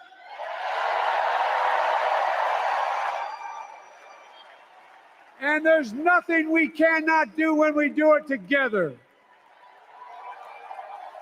God bless you all, and may God protect our troops. Thank you. Okay, that's enough of that. Oh, gosh. Yep, everybody gone. That's okay. All right. I'm about to shut down. I'd like to thank everybody that came through.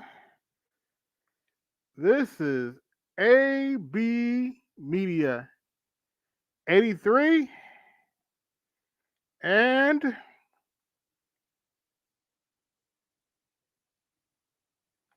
I'm out. Peace. Yo, this is AB Media 83. Want to support the channel? Hit the Cash App. Also, be sure to like, share, and subscribe to the video. Also, be sure to hit that bell notification so you can be notified the next time I upload a live stream or video. And always remember, keep it grinding, keep it pushing, keep it moving. This is AB Media 83. And I'm out. Peace.